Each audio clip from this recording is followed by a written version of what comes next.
On 8 years, buddy. Yeah, 8 years. I didn't realise. I haven't seen you since then, have I? Nah. I've not, right? Nah, I think the last time I remember seeing you properly was playing poker in Afghan. We used to play poker. When we'd have the days off in camp? Yeah, in Cav. Fucking hell, yeah. I think that's the first part of last sit down and fucking chill me on fucking. Yeah, I forgot about the poker. I'll tell you something, it's crazy, right? Because I see a picture the other day of me in Afghan with the lads.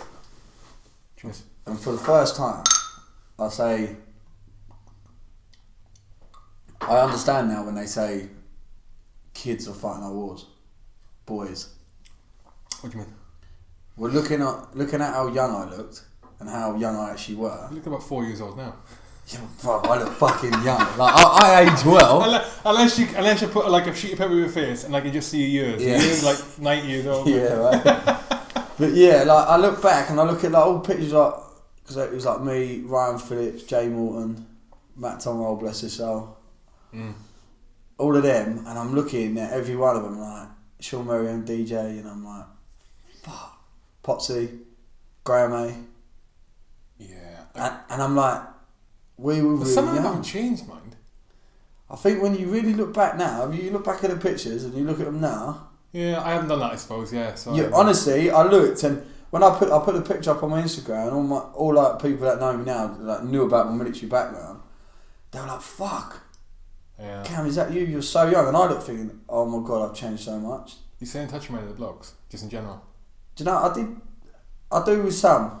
There's a few. Do you know what? It's like, I think what I've kind of learned. The army is all about, oh yeah, it's brotherhood and it's great, and when you're in it, that's what you live by, right? Because it's like code, right? You got to live by the brotherhood, and it's like you can't do anything else. It's who you live with all the time. Yeah, Right. Choice. So I think you kind of put up with shit, but then also like you're going to war, they got your back, you got theirs, and that mentality kind of gets you through all the bullshit. But then also found when I left that. There's actually a few little fucking backstabbing cunts that I don't like. Yeah, we got any I know, which you get anywhere in any job, but I think it actually affected me more than anything because I was a soldier, and I'm because for me loyalty is everything, and trust and brotherhood, and I got you back. Do you know what I mean? Regardless, you can trust me with the world. So when that gets broken with me, I was really took aback, but I thought, fuck me, like that's not going to happen. Like, so I think it upset me, but then there's. I've got some of my other best friends. What I love about the army blokes is I can ring them up now, go meet them in the pub, and it's like we never fucking, never miss each other. Do you know what I mean? Like, oh fuck, just you're literally straight back in, talking shit, ripping each other, fucking sling down the beers and whatnot. Yeah. But I think it was a hard change for me, the army, coming out of the army. Really? Yeah. What did you do when you got out? So obviously, given how I come out, I ended up. I broke up with my missus. At the time, it was fucking really hard because you basically, without complicating it, you got discharged because of a number of factors. One of them being the army was coming. Yeah. You were not someone who wanted to leave. Yeah. So it was not redundancy. No, I didn't want to leave. Did a fuck. To be honest, when I got told in my reporting that he's got the qualities that you want to go on to be a Lance Jack. And I was always one of those guys, you give me a responsibility and I do the job well. So I knew. I remember. And people knew, like, even like the sergeants and that, when they asked me to do something, I would do it and I'd do a good job of it. So, to then all of a sudden, like, a split second, I'm in my car, driving back to Margate, and I'm like, I haven't even told my missus, I ain't told anyone. So, and me and missus was like, oh, by the way, I'm out. It's like, what? And it was like, and then what also had happened at the time, I was going through a bit of a rough patch with missus and that, and I won't go into that side of it, but me and I ended up breaking up, and then I kind of had like this, I was a paratrooper in the British Army, I was being an Afghan, like regardless of what happened out there, I think anyone that goes out there, like everyone, all regiments, the fact that you go out there and you put yourself in that environment, you got to take you out to people, right? So you keep talking. What's that? I just switched the volume. That's right. So yeah, like out of nowhere, fucking, I'm in my car and I remember I didn't want to go to my nan's, and I didn't want to go anywhere, so I actually stayed in my car for a few nights. And I didn't have a job, and I was like, fucking, this sucks. And I managed to get a job doing choreo work. Say that again, I missed that.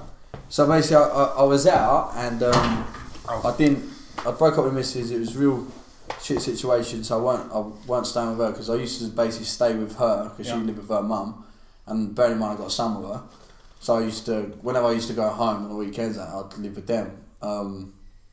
And then basically what had happened were, I had a big bust up with my mum, and basically my best mate at the time, who was dating my sister, he was actually a 2-para lad, we all fell out, and basically Mrs. fucking didn't want to know me. My mum and dad didn't want to know me. Your mum and dad? Yeah, like literally I broke ties with them because I felt that they were the reason why I broke up with my missus. So then I felt like I was on my own. And I literally were, mate, I'm not even joking. Like I got a job doing choreo work for this company in Whitstable, which is about 25-40 minute drive from my house. So what I'd do, I'd literally do the choreo work, then go into Tesco's, fucking try and get something to eat and that. Then I'd sleep in my car, in the car park, because the choreo... You're going to Tesco's for food? Yeah. Yeah. And then I'd come out and fucking sleep in my car, and then in the morning, when I woke up, I'd literally... The choreo company was right there, so then I'd jump in the lorry and drive around Paris, and I did that for a bit. And at the time I just felt there was so much pressure on me, because like I was trying to give out a message, she didn't want to know. I remember waking up on my birthday, right, in a fucking... That's 2010? 2010, yeah, I'm sure it's 2010, yeah. I remember waking up on my birthday in a fucking car, bearing in mind I'd been in Afghan, I was a paratrooper that year. And I woke up in my car on my 22nd, I think my 22nd birthday. Woke up in my car and I was like, what the fuck am I doing? And also, obviously, I was training MMA. Because I'll tell you, that's what changed my attitude in the army. It was Dave Kell. Dave Kell pulled me one side. He's like best mate of mine. And Boxer? Huh? Boxer, Dave? Yeah. No, he done jiu-jitsu, didn't he? Cagewarriors, Dave Kell. I didn't know he did that. Yeah, fucking savage. Is he? Yeah, so... Well, I wasn't doing it then. Yeah, so I'll tell you how it come about. We was in Afghan, me and Dave used to watch UFC and shit, and Dave was like, Cam, you're fucking good at this. And I was like, yeah, we'll give it a go when we get back. And then I kept getting in trouble downtown fighting every fucking weekend. Practicing. But do you know what it was? I'd never start a fight, but if any one of the blokes that are there, and any fucker that was rude to them was starting them, you're kind of like, we just fucking put our life on the line for you fuckers, like these civvies. And then I'd just kick off and just fucking attack people and beat them up. And then it would just be every weekend, and it got to the point where Dave pulled me to one side after I got wrestling. That attitude's not uncommon when you come back. Exactly. It's not. It was Dave. Dave turned around and said, he said, Cam, if I love you, I'm my best mate now, but I'm going to stop hanging around with you if you're going to keep going out. Dave said that? Yeah. He said, if you're going to keep going out. He said, you're fighting for people and keep getting arrested.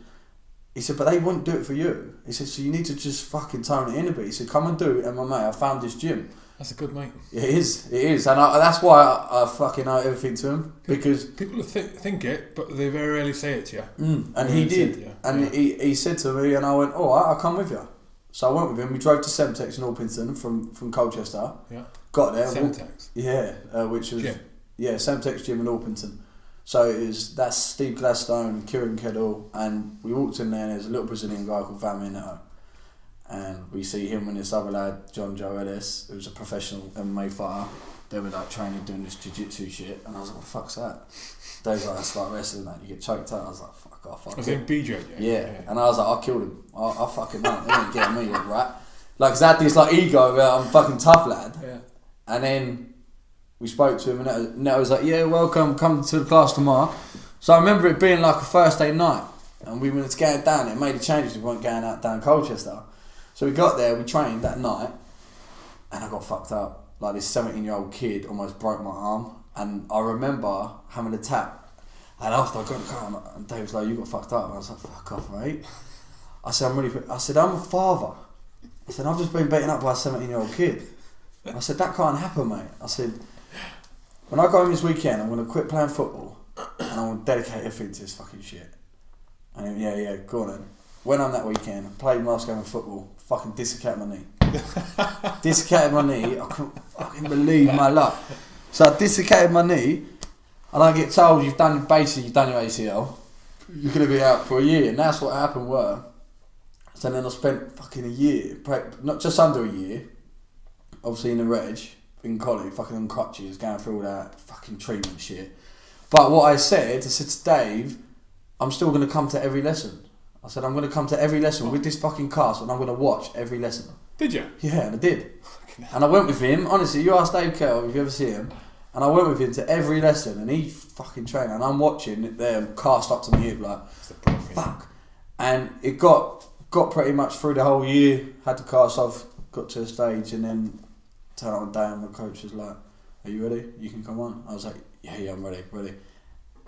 And I picked out pretty quick, and I think one of the reasons why I picked out quick, I'm competitive, all paras are fucking competitive, and we have that fucking mindset it's not going to faze me, I'm going to keep going. And the fact that I sat there every lesson and I've just become obsessed with it, watching it, and I'd literally, if I can watch someone do something, then I can do it. Like if it's physical, fucking mass equation and shit like that, that's a different type of shit. But if it's physical and it's like punch that, twist that arm here, that, yeah, I can do it. Like, and I'll pick it up there and then. So, and I did. Within 18 months, I got my blue belt. Not only that, I won the World Trials in the UK.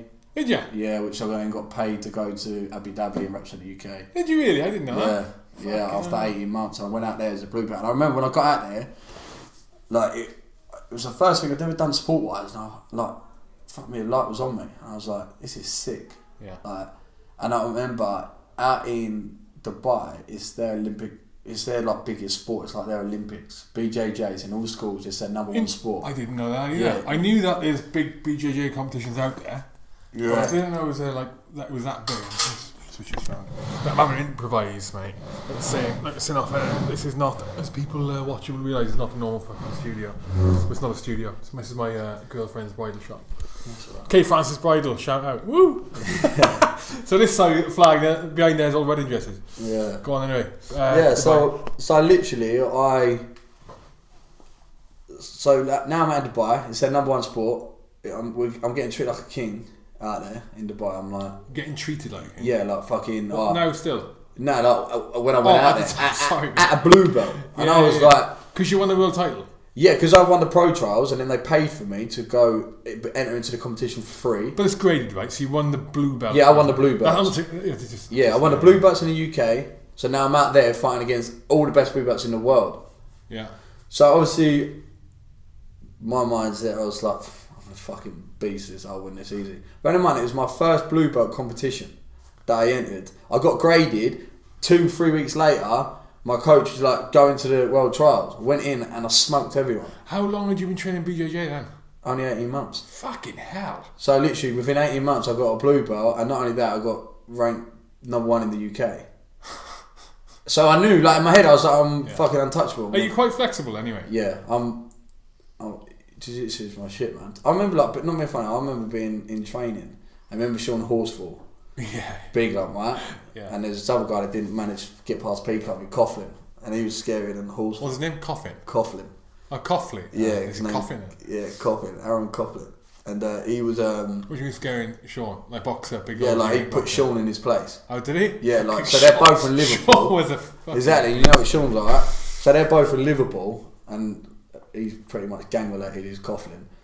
And them two went once and he put it on. Sean was like, shut up, and Sean was a shit himself. But when we used to play I used to fight them two. Yeah. And I used to tie them up. Oh, really? Like they couldn't. Oh, after you started training? No, before. Like before I'd even done anything, like just play fighting in training. Yeah. People like Cam's so rigid. I said, get them in headlocks and I'll get them to like give up. Yeah. And so I've always thought, fucking good when it comes to that type of fighting. But yeah, so I'm out in Dubai and chauffeured around. They get told, right, you're opening up the ceremony, and I'm like, okay, great. Oh, you're the first fight. But so we turn up. Right, I'm not joking. The venue was gigantic, and it was like they do an opening ceremony like the Olympics, the official Olympics for it. Yeah. And you know like the big TV that hangs overhang like banging center, like you know like a basketball court, they have the big TVs, 4 screens. So one of them in there, they had all these screens around. Which venue was it? Sorry. A venue in Dubai, Abu Dhabi it was, not Dubai, right. Abu Dhabi. So, and it's all on their national TV, like the world, and they were like, we're opening up, you're against this local hero. Yeah. So I was against this Abu Dhabi kid. Yeah. I put him to sleep. About 10 seconds. But I remember walking out to it, and they called me out first, and they're like, Cameron House from England. And I remember looking out and just like seeing my head everywhere, like walking into it, like, oh my God. Like, I didn't know where to look because I was just everywhere. And then I come out of the mat and they're all like clapping, that, do all the ceremony, and they're doing all these dances. And then we started and bang, I put literally. How did you take him out? Anaconda choke. Anaconda choke? It's like my favourite choke, bang, gone. I literally went to sleep. And I remember like just getting up going. And everyone was just like, and I was like, I'm going to blitz it. And then I get told if you win, you get $5,000 and you get to pick one of the cars out the front. Now the cars out the front is a Range Rover Sport, a Mustang, like the top range Mustang, it was a Jag, a Porsche, like, and I was just like, oh my God, I was like, what? And they said, I'm like, yeah, it gets sent out, and I'm like, fuck up. I'm fucking getting a Range. I was 6 years and $5,000. I'm not really worried about the $5,000. I'm just like the Range Rover. So you won the $5,000. You went out. No, I didn't know because I didn't. Oh, if you won the whole competition. Yeah, but if I won the world, fight. That was the first fight. Yeah. So that was first fight. I had 2 more fights. Again, tapped them both out. Done. And I was thinking, I want to test. And I remember looking over my shoulder, and they're like, "You're fighting him." And I was like, "Who the fuck's he?" They're like, "He's just a Brazilian lad. He's really good." Yeah. And I'm like, "Fuck off! I'll throw him around." Like, I was thinking, I'm too big for these. I was really strong for my weight. I was very light, bantamweight, so it was like 61 kg. Mm-hmm. What I fight at still now. Bit harder. There's no cutting weight in BJJ, is there? Not really. Like you kind of just you walk around, weight, you diet down, and you just walk around. Actually, you won't cut water. Why is that different then? Because you got to compete literally. You're weighing and you go straight on the mat. So no time to rehydrate. Same day weigh-in. Yeah, right. But mind you, for the Abu Dhabi tournament, it was a day before weigh-in. So wouldn't it be advantageous to cut weight? Oh yeah, for that tournament, I reckon people would do. But I didn't because I never knew until I got out there, and it was you went in the day before. And I was like, really? I'm on weight. So so then I had this Brazilian, and he had all the sponsor things, and I was like, finally, I got a Brazilian. Now I'm going to smash him. And this was now the quarterfinals. And I come out, right, and now we're on the main screen because we're the quarterfinals. So they put us on the TV, like national TV. And I noticed, like, everyone's talking about this Brazilian.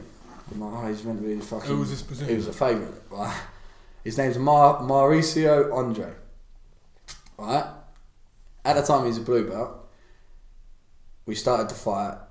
And I'm not joking you, I've never been dominated so much by someone in my life. Like, what he did to me that day, I could put charges in for rape. He raped me, mate. He threw me about. He literally, to the point where I was like, oh my God, where's my strength? Like, it didn't matter. It just flowed. And he just, like, he was, just ridiculous. Absolutely ridiculous. It was the most biggest bit of humble pie I've ever had to have eaten in my life. And I was there and I got smashed and it was like 33 points. I looked up at the screen at one point. He's on 33 and I'm on 4, but that's only because he let me pass so he could trick me into another position, and then he armbarred me with about 3 seconds left and I snapped my arm. See, explain me. I've looked it up briefly before, points jiu-jitsu, when I was doing it a couple of years back. I got, I wouldn't mind getting into this. And it fucking baffled me. But I wasn't sure if I wanted to be interested in it. Because you got the submission only, haven't you? Like, because at the same time I was watching, there'd been a couple of shows of Metna Morris, which I really liked.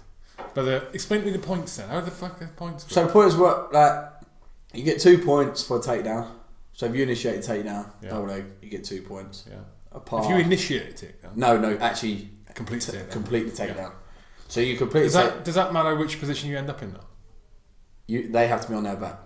If you can't go for a takedown, but then them kind of turn you halfway through the takedown, you got to secure it. So if I took you down, but you managed to just continuously roll and back up to your feet. Is this gi or no gi? Gi. But I don't know. Isn't being on the ground as equally a strong position as being on top? Yeah. When you're just talking BJJ. Yeah, but what it is, so when you got to think to do a competition, it's like judo, isn't it? It's like anything like that. You need to initiate points and. We can both stand there pushing each other. How's it ever going to get to the floor? So when you say there's 2 points, you get to take the person down. Now the fight starts on the floor. But you only get 2 points if you take someone down and they're on their back. Yeah, so you take you're on top. Yeah, you take it down, you secure it, hold it, that's 2 points, and then you're carrying your position. You carry on from there. So then I look, if I pass the guard, that's another 2 points. So you deliberately have to stunt it sometimes. Yeah, and then like you get advantages as well. So say if we're on the floor and I've tried almost tap you like 4 times, I've like submission up. I'll get advantage because I'm showing I'm trying to. But if you're stalling, you can lose a point because you're just trying to like, oh look, I'm 2 points up. I'll just sit here, play it safe. They'll say stalling, and then they take a point or other points to me. So there's points within it, but yeah, this kid honestly, he was like 33 points, and then he armbarred me, and then after I was like, who the fuck are you? And then I found out that his coach, his mentor, was Huda Ferreira, who is the current fucking world champion. And I was like, they're over you now, and I was like, and then I also found, I was like, how long have you been doing jiu-jitsu? And he was like, 7 years now. And I was like, that was my next section. Yeah, it's like 7 years. He was like, yeah, I was white belt for 3 years. And now I've been a blue belt 4 years. 4 years as a blue belt. I was like... But it doesn't... Yeah. Is that not down fair. to him just taking ages to do it. It just means that maybe you're strict to school. Yeah, strict to school. Because there are some schools, mate. Just chuck the black belts away and give them, like... it's really hard to say who's sandbagging or what not. But at the end of the day, Brazilians run it and they want to win everything. So if... Like my coach now, you say that he used to hold me back in grading. He wouldn't grade me, say, as easy as other people because he knows I compete. So you need to keep it like that. This is what I explain to people, right? Don't ever worry about what someone else gets. Oh, he's got 4 strikes, I've been training longer than him, I'm better than him, I'll submit him. Oh, he's got his blue belt, we're not the same fucking belt. Like, don't worry about that. Everybody, every individual person that walks through those doors is on their own story. It's their own life, okay? For example, there's a kid I know who had a bad drug addiction, been in prison, broken guy, come out, found jiu-jitsu, and if you was to grade him the way that my coach grades me, then it's not fair to him. He's never going to be as good as me. He's never going to have that ability. Some people just aren't going to be that thing, but you need to grade them on what they're doing within their life, and this jiu-jitsu saved this kid's life, so you've got to give him it easier. So I just say, as long as you remember that, you won't get upset on. It's got to be only up to a certain point though, because otherwise it has. Like the way I look, like me personally, like I'll be opening up a school next year, and the way I will grade, I think it's going to be like a completely new way of grading. Like on how I'm going to grade, I believe. So say with my kids, I believe, right? Say if you're a student of mine, if you're a blue belt, you should be able to show me 3 guard passes. And whenever I teach, because I love teaching kids, I've done quite well with it, but then I had to stop doing it because I spent so much time away. But the easiest way to teach a kid is to make it simple. So how I would do it, I'll teach a technique, say an arm bar from guard, and I'll break it down into stages. So let's say there's 4, and I'll say to the kids, right, there's 4 stages to the arm bar from guard. Stage 1, this. Stage 2, hips, arm, leg, bang, crank. So then at the end of my lesson, I'll be able to sit there and go, right, we learnt the arm bar from guard. How many stages? All the kids were like, 4. I'll be like, okay, what's stage 2? And they go, stage 2 is when it's hips. So you make it really simple for them. And then when they do want to practice at home with their brothers or sisters or whatever, they know that when they do the arm bar, they have to remember there's 4 stages. Mm-hmm. So now when it comes to me grading my kids, what I'm going to do is basically know that they can do that. They'll be able to show me 4 submissions from guard, 4 guard passes, but correctly teach it. Like, correctly say, so they can say... Yeah, you have to teach it. Yeah. Got you. So then they have to say... Demonstrate understanding. Yeah, they can say to an adult, look, I'm not the best, but I know that the 4 stages to the armbar is that, no, hips, yeah, bang, more hips there, yeah, there you go. So now when as you get higher grades, you're expected to help the belts underneath. But in order to... I want everyone in my school to be able to teach it. I don't want a student from my school being that and then someone goes, show me the armbar then, and they go, oh, I say you're doing armbar and it's completely fucking wrong. It's embarrassing for me and it's embarrassing for them. So how you'll get graded in my school is not just because you're fucking really good at sparring. You need to have an understanding for it. Mm-hmm. You need to... I want you to be good at sparring, yeah, of course, But guess what? Everybody should know how to teach. Everybody should know that it's a test. Everyone should have completed the test, regardless. Doesn't matter how good you are at sparring. It matters how good you are at teaching and your understanding of jiu-jitsu. Not just because you're good at sparring. Mm-hmm. Like, for me, the person that can teach more will be able to teach 100 people. The person that can just really good at sparring but can't teach shit, he's only good for himself. Mm-hmm. But if he wants to grow and wants to grow an army, say, and you're never going to beat the person who can teach. The person who can't fight but can teach 1,000 people. Mm-hmm. You know what I mean? So I try and look at it like that, and I think that's how I'll do it. I'll know when kids are up to the standard, and then I'll notify, we got a grading day, your kid's up for grading, and it'll be a legitimate test. So then I'll sit there with a pad, and they'll be there in front of me, and I'll say, right, do you know, like we're similar when you've got to do your rifle test and that? Mm-hmm. There you go. You call that, so no. Show me side control. They're getting side control. If they get into guard, I'm like, don't you know what fucking side control is? Mm-hmm. You're not ready, you foul. You get 2 crosses on your chip thing. No, you'll have to wait till in 6 months' time, you'll get graded again. But guess what? Now you've got homework and you need to know. So then one thing I know is that when they do pass, I know that they actually know. And that isn't being done in jiu-jitsu. That's not being done anywhere. And I think by me doing this, my school... No schools do that. No schools do grading like that. None that I've ever known about. And I've been in a lot of schools. So I think that's the way that you want to... That's the way I'm going to be teaching. How did 10th Planet do it? 10th Planet's under... So they're all under Eddie Bravo. It's a franchise, isn't it? It's a franchise. Birmingham. Yeah, it's a franchise Eddie Bravo. He just brought in a different style. And he aims more like... He brought in, I think, the electric chair, submission. He's got a different style and a different way of teaching. He's a character. Yeah. He's a strange one. He's a strange one. He's very strange. So when you're saying your school, I'm guessing you haven't got it now, but you're intent on starting one? Yeah, I've actually in talks. Well, I had a meeting last week. It's being built, so the units are being built. Next, I'll be able to move into it in November next year. So in the UK. Yeah, in the UK. But it's gonna be sick.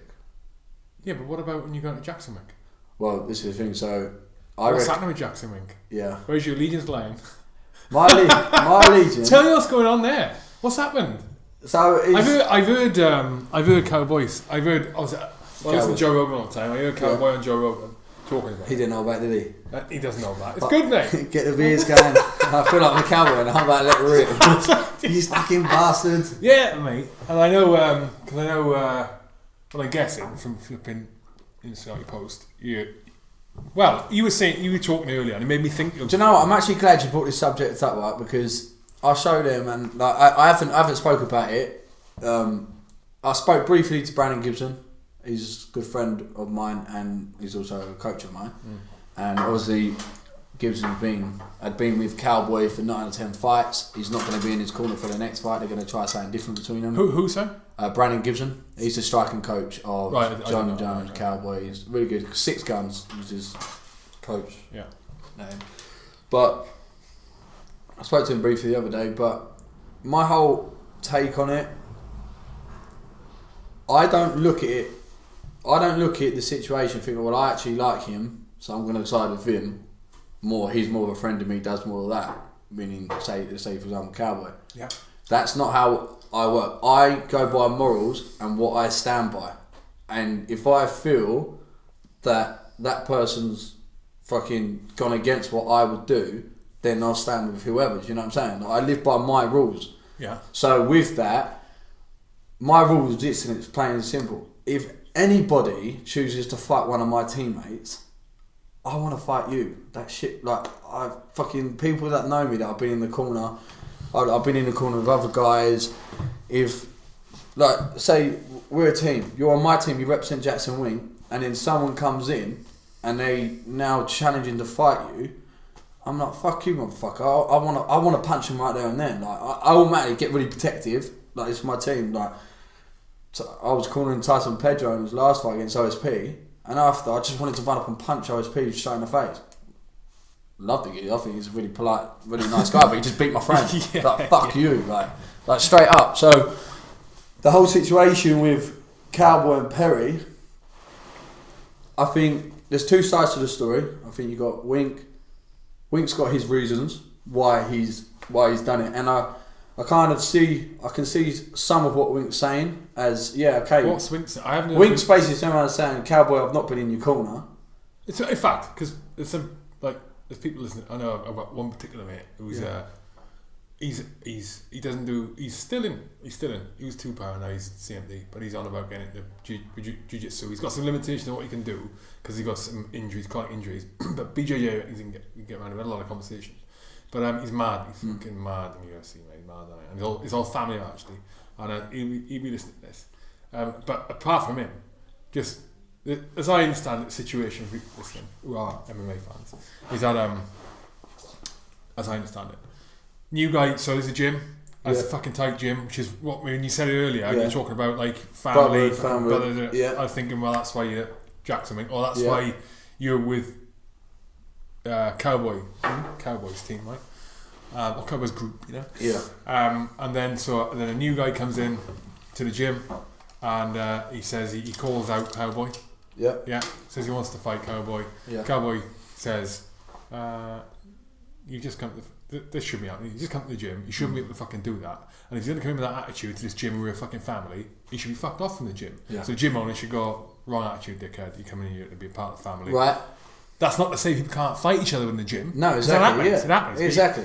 In the right circumstance and with the right attitude, then walking off the street and go and fight you. Fucker. Right. So. And then Winkleman sided with the new guy. Yeah. So that's what it looks like, and that's pretty much Winkleman being the gym owner. Yeah, Winklejohn. He's Winkleman. Yeah, Winklejohn. Yeah, he's the main man of Jacksonwink. Everyone thinks it's Greg Jackson, but it's actually Winklejohn. But they're both together. It's very complicated, but they're basically Jacksonwink. Right? They both built an empire together. Okay, so yeah, from the outside point of view, that's exactly what it looks like. It looks like Perry shows up for one camp, calls out Cowboy, fuck Cowboy, and now I'm going in Perry's corner. So this is how I would handle the situation. Okay, before I know anything, this is exactly how I would handle the situation. If it was my gym and I was a gym owner, and Mike Perry walked into my gym and was like, "Can I train it?" And he was like, "Yep, we welcome you, train." He'd done one camp and he come very close to Frank Lester, which is also a good friend of mine. He's a military man. US military man. Is he really? Yeah. He's a boxing coach for that, right? Yeah, he's crazy. He's a crazy fucker. Tony Rack and that. Good guy at heart. Real good guy. Great coach. But he got close to Perry, and everyone kind of knew that fight could possibly happen. Cowboy Perry. Before he called him out. Yeah, before he called him out. Because Perry's a bit wild, isn't he? Yeah, Perry's wild. Style of fighting. And Cowboy's fucking wild. Yeah. And they both seem way too Yeah. So basically, right, look here, right? Perry comes in, does a camp there, enjoys it, gets the phone call, you want to fight Cowboy. Perry's Perry. Perry ain't going to turn down a fight.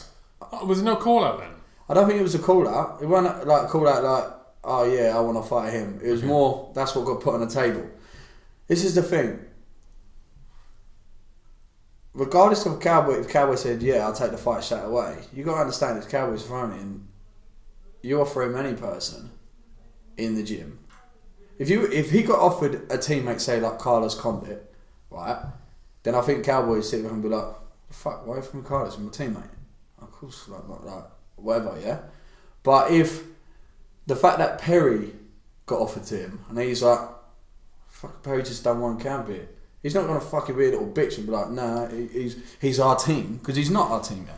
What's Perry's fight history with the UFC before that? He's had a few fights. He's had a good few fights. So, but I just think with Perry coming to the gym, I would have turned around. If I was the boss man, I would have turned around and gone, "Do you know what, Perry?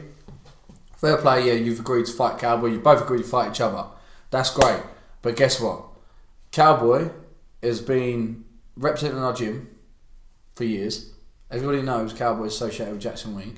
Okay, regardless if he don't have Wink in his corner, he still has put Jacksonwink on his back, and he still has Greg Jackson in his corner.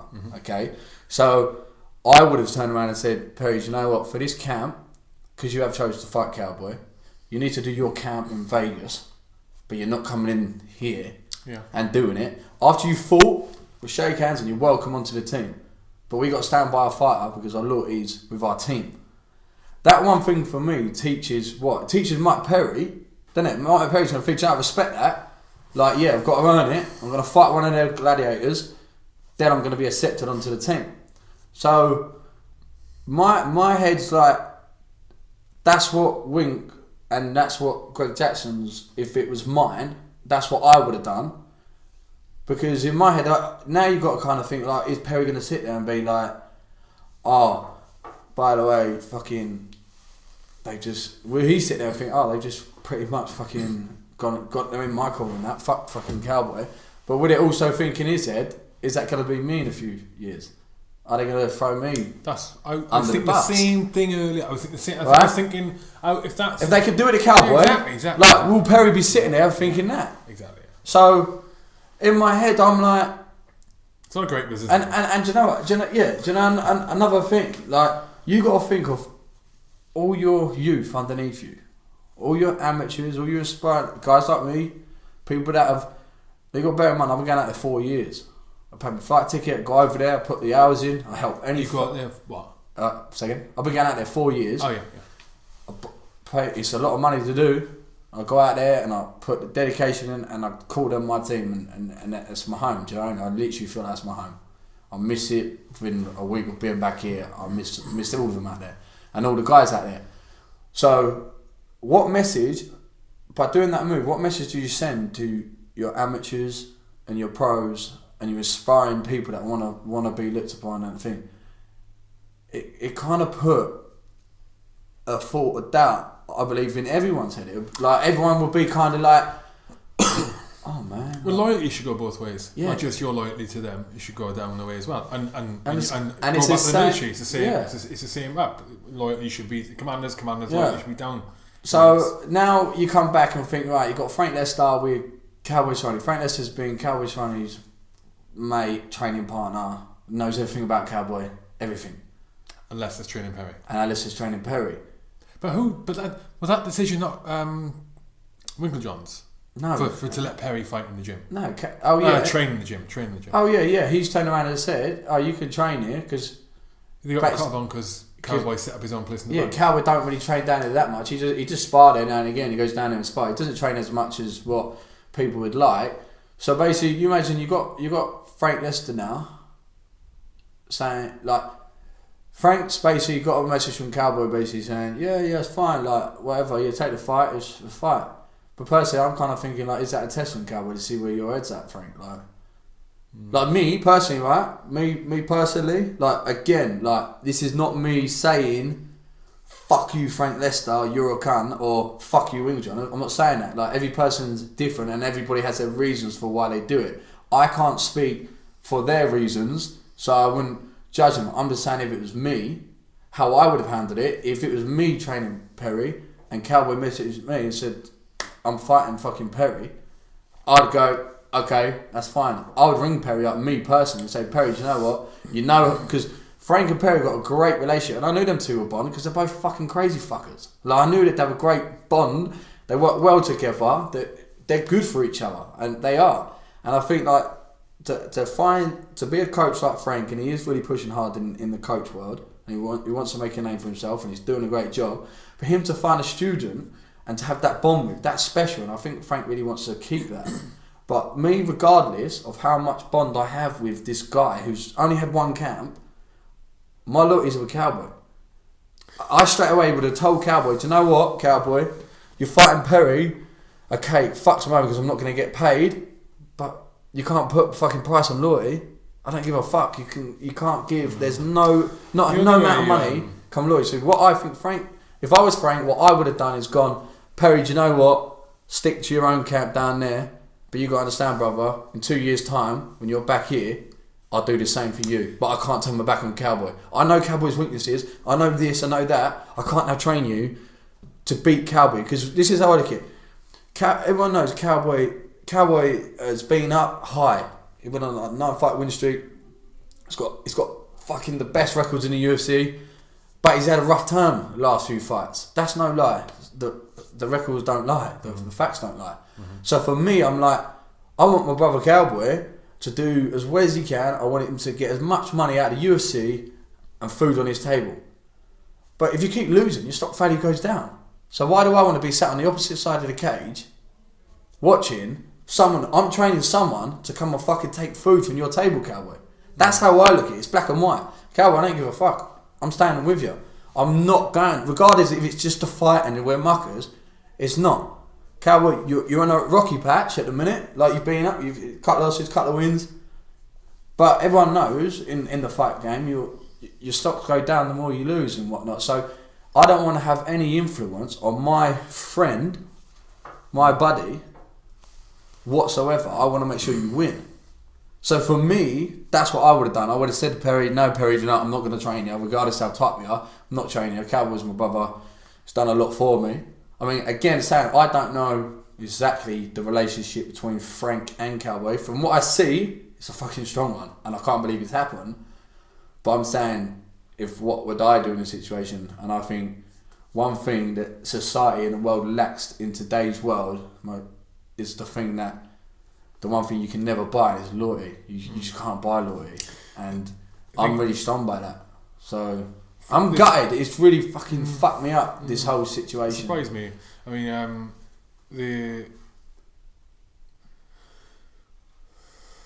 I understand what you're saying, but loyalty, 100%. There's another perspective to look at, and I'm not saying this is right or wrong. No. Yeah, fuck knows, mate. The problem is here.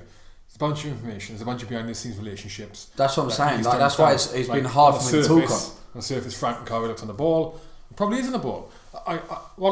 It doesn't seem like a great business move by Jacksonwink, and I'm talking Jackson and Winkle John, to be doing it, unless, and this again, just this perspective, and fucking, I know fuck all compared to you, mate. You've been out a million times, yeah, right? But the only way I can see him being a good move to do this and go, by the way, Cowboy Cerrone, with all your massive following and the respect you have and the respect you bring to the gym just by being part of it, you know, and the money you bring in by that indirectly, because people will come because Cowboy trains there, because Holly trains there, fucking right. Bones trains there, you know what I mean? It's like, is if by him moving to the ranch, starting training more on his own ranch, and I listened to him. I understand the reasons he did it, and it wasn't because he wanted to stop being part of Jacksonwink. It was just his own. It was a mental thing. It was him just. Cowboy's crazy. He don't know where the fuck he's going to be. The fuck is on the lake. We go on the lake and then go back and train. Yeah. So maybe by him doing that, it was a kind of a case of Winkle John thinking, fucking hell. He's going to end up jumping ship. This is all the signs are there. Should we still invest so much in him, or should we look at the up and coming person who could well be the person to beat him? There you go. And I'm just so, no. So you're right. And that's a business perspective. It leaves aside the loyalty. So it's a simple perspective. Mate. It is. So this is it, right? So that's my take. I've just given you my take on how I first look at it, and I'm saying like, I'm fucking Team Cowboy. At the minute, like, I don't like fucking Mike Perry. Like, fuck you, Mike Perry, straight up. You look like a fucking hillbilly, and I can't wait till fucking Cowboy puts his shin across your face and knocks your fucking dodgy haircut, you fucking trailer park cunt off you. Like, fuck you, cunt. Straight up, they're my words to Perry. And if I saw Perry, right now, I'd say that to him. Why? Because you're fighting my mate. Fuck you. Like, and I'll do that if fucking Frank Lester's there and his opponent's there. Anyone's there. I'm not doing it because I'm licking Cowboy's ass. Nah, I certainly don't do that.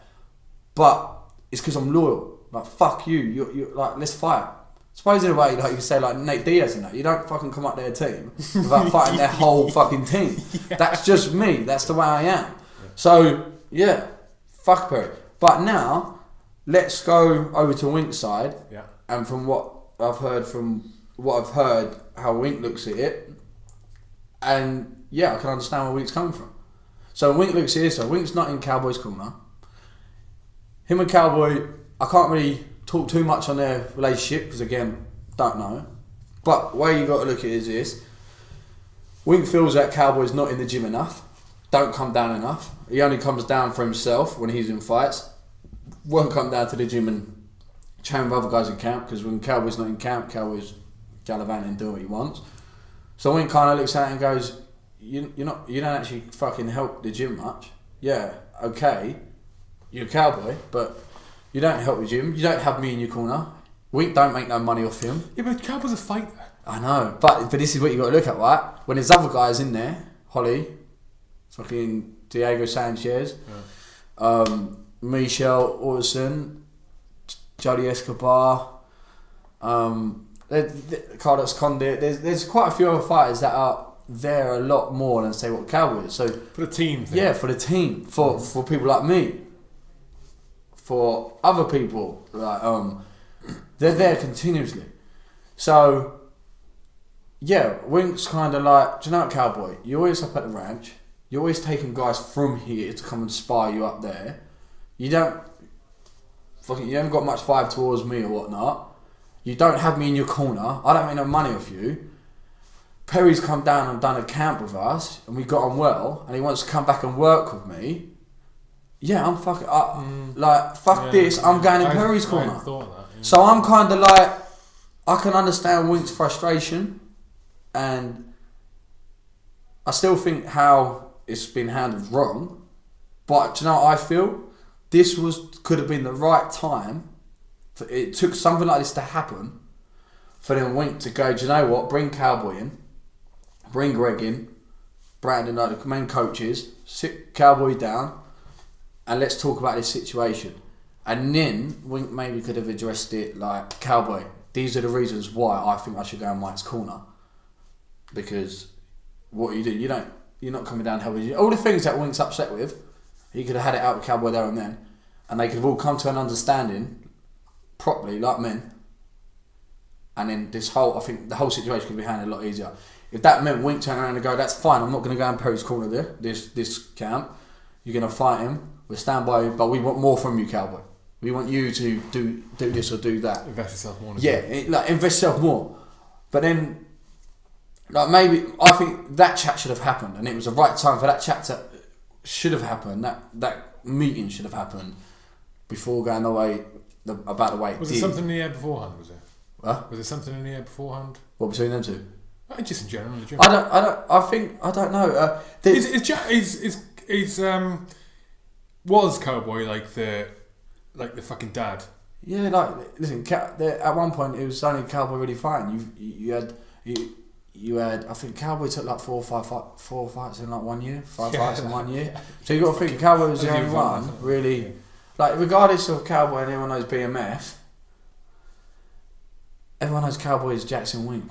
Everyone knows that, and that's why when the uproar. Look at the fucking uproar.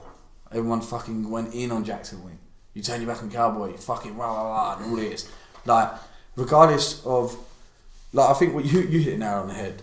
So many people will come to Jacksonwink because Cowboy's own trains there, even though he don't train there much, and he could train there more. It's association. It's association. He is associated. Cowboy Cerrone, BMF Ranch, all of that is associated with Jacksonwink, regardless of how you look at it. And another one thing I will say, right, is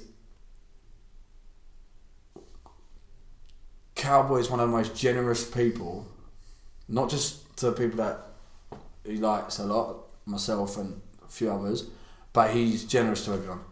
Like, Cowboy will, don't get me wrong, it's like, anyone want to come out on my boat on the weekend, anyone from the gym inviting camp, they can come.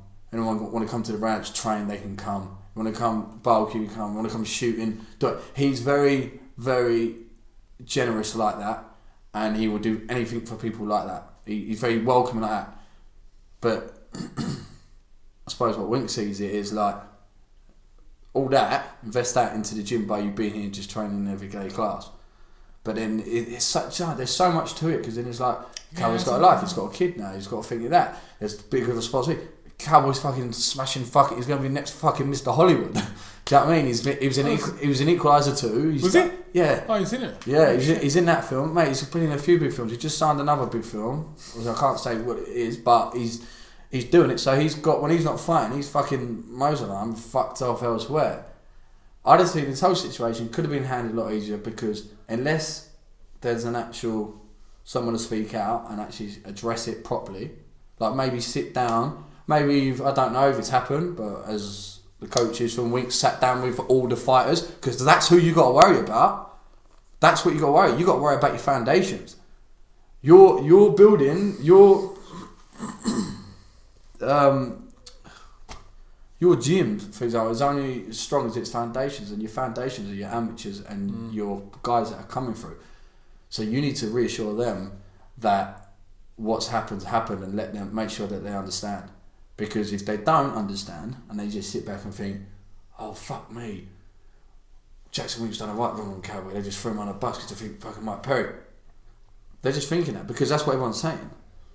But then could be the other way. Oh fuck off Cowboy. Like Cowboys fucking don't do nothing. So he needs to just address it. And I just think the one thing in the fight game is such a lonely sport, and it's upsetting. And trust me, the reason why we do it because we've had a taste of winning. And once you fucking hit the highs, it does. But when it's low and it's down, and the worst thing you want to do in the fight game is feel that you've just been turfed out because you're on your way out and you're not doing that well now. Like rejection is the fucking, it's the evil in all evil that leads to all dark roads. So it'd be interesting if Joe Rogan gets Jackson and Wink gone. I don't think we will. Do you reckon? I don't think they would go on. Well, they were due to go on. They were due that week. Yeah. And then Cowboys and it's like Cowboy went on instead. Better tell them. No, like it would do them good to go on. Because the thing is, you're on about the amateurs and the amateurs and new lads and ladies and fucking coming up. They only get to the gym because of the gym's reputation. At the minute, it's fucked, mate. At the minute, it's fucked. The reputation must be fucked. It must be fucked. Well, do you know what? To be honest with you, from what I've seen, it's good. You've surprisingly, from what like everybody thinks, like you just said there, no, the gym's fucked, the reputation's fucked, the vibe must be fucked. From what I'm seeing, I mean, it could be all the fun. I don't know because I haven't been out there since, and I won't go out there until after. Until after what? Until after Cowboys fought. Oh, when is it? He's fighting November 10th. Okay. So I'm probably going to be there with Cowboy. But you won't know if the reputation's been fucked with Jacksonwink for months because it'll be the tale will be told in the amount of new members, the amount. But then also, what you got to think, don't get me wrong, Cowboys are a massive pool, but then you got to think, look at all the other fighters you got in there. They're also massive pools. So you imagine you've got 10 fighters. And don't get me wrong, like say those 10 fighters don't individually bring more pool than Cowboy, but if you had all those 10 out, they bring more than Cowboy. So you've only technically, if you look at the odds, you're losing Cowboy, but John Jones is back. He brings enough fucking good fight. Like he's on the max. Is he still training though? Yeah. So, but that's another thing. Like John was obviously getting his shit together. Like with all the shit that went on with him, John went in the gym training still. He wasn't training at all. John only come into the gym and trained now because he's allowed to, but he didn't stick out and train and still help all the other guys. So could you look at him and say, why the fuck ain't John ain't fucking been there? Why ain't John still in the gym trying to help these other guys? Money. But then again, John's got his own shit to sort out. I'm not saying, John, you're a fucking arsehole, you should be in the gym. What I am saying is that everyone has their reasons to why they can't be in the gym as much. And especially like the higher profile fighter you get, like Cowboy and that, who's not just a fighter, like you say, he's a fucking movie star now. Cowboy's got so many commitments because he's got such good sponsorships. He's all over the place. So... Well, he lives like how he wants to live it. Yeah, it's just, mate, it was just a real sad time because, you know what, like, it's sad for me because I just feel like since leaving the army, fucking loyalty is just fuck all. And trust is fuck all. And I see it daily in society nowadays. There's nothing. I don't get it. Loyalty is fucking black and white. It's not, well, look, it's there. The problem is that when you're in, is that it's not a problem. The good thing is that when you're in, generally, that there is a higher percentage of the group of people you associate with, whether you're forced to or not. And by forced to, I mean living next to a fucking guy because you have to live next to a guy because that's a fucking room you got or whatever. And there's a high percentage of people when you're in are more loyal than what the average is. Then when you get out, but there are an element that are not loyal. When you get out, the general like average of fucking the loyalty factor, if you like, is less. But it's the trick is knowing who to associate with, how much to entrust for each person. When I say how much to entrust for each person, how much do you emotionally invest for them? You know, so the more you learn about something, the more you've got to trust them. The more you can invest in it emotionally and go, you're a fucking mate. My old man used to say when I was growing up, it's like fucking. We probably hear something similar. He used to say, you can count your friends on fucking hell. You can write them all down. He said, throughout your entire life, at any one point in your life, you'll be able to count your real friends on one hand. Because there's no fucking way. And your real friends are the people. If I in the middle of this podcast now, if I rang up someone and went, I need it now. Yeah. Whatever that help may be, I need you to come here. Yeah, just come. I need money. Yeah. I need this. I need that. Yeah. And they went, I'm doing it. Phone down. Even if they couldn't do it, they'll go off the phone and go, he needs 10 grand. I'm going to fucking find a way. Yeah. Or he needs to get it now. He's fucking 6 hours away. I need to find a way. That's what I always say. How many people now can you think you do that? I'm not asking you to No, exactly. It's you're like, right. Fucking hell, And mate. do you know what? And that's what fucking upsets me most, because I'm telling you now, for the people that know me, know that they can ring me in any situation. I don't give a fuck. Don't tell me until I get there. Tell me you're in Scotland and you need me to come now, and I'll drive fucking 10 hours. Won't even question it. You tell me that I've really needed you, mate, to come here. Oh, I'm coming out. And I could say to my family, look, I'm going away. I've got to sort something out. Why? I don't know. I'll find out when I get there. I think it's to discover. That's just my mindset. And that won't change. You know, one thing my brother said to me, right? And I'll bring this up here because I think it's so fucking powerful. I got let down, right, a lot. Oh, I'm coming to your fight. I had people that fucking 45 minutes to fucking truck see from my house, and they can't come there. I got cunts flying in from Canada and fucking all over the world to come watch me fight. And anyway, loads times, mates, oh yeah, I can't watch your fight, come to you, come watch your fight, oh I can't, mate, I got no money. Okay, but you can go out in the piss every weekend, buy a ticket, and get fucking coats off your head. But you can't come to support me. Bear in mind, you know I support you in everything you do. And I've given you 8 weeks to let you know. So I said, I had enough, and I went for a right low patch. So I said to my brother one day, I said, I'm going to just fucking do what all these... You're a chair for it, man. I was like, I'm going to do what... You're fucking sliding back, mate. I'm going to do what all of these fuckers do. And I'm going to let them down. And my brother said to me, he said, what? So you're going to become the person you hate? And I went, what do you mean? He was like, that's what you're going to do. He said, you're going to do and treat people like how they treat you. Like, let them down and see how they like it and that. I was like, yeah, I'm fucking sick of it. He said, why? He said, do you think what you are is a good person? I said, yeah, I think like as a friend and that, 100%. And he said, so why would you want to change the thing that's good about you to saying that you don't like in others? Like, don't become what you hate. He said, carry on being what you've been, but just one thing change. Don't expect. Your expectations of people, forget about it.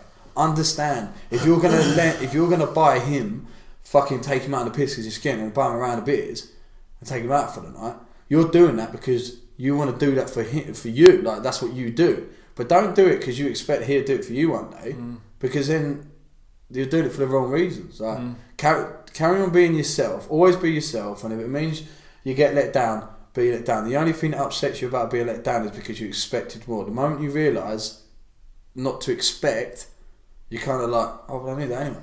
Yeah. You know what's behind that door. You're not fucking surprised, right? So, and I was like, sat there and I fucking thought about it. Well, do you know what? You're right. Like, that's true goodness, mate. It's like if you, that doing something because you expect something back. That's business. Yeah. That's restricted to business. Yeah. Fucking business. Yeah. You know, I don't. It's like you don't give a tramp in the street a fucking pound or a cup of coffee because you want to go, oh, thanks, mate. And every time you walk past it, thanks, mate. You don't do it for the gratitude. I'll take a fucking video of you doing it and put it on Instagram. I give you a perfect example of this. Like a low level scale with kids. It's like I got 2 daughters, and when you're younger, it's like one of them would piss the other one off. Do something. Yeah. You go, you apologise to her. And so that you train that in you, apologise.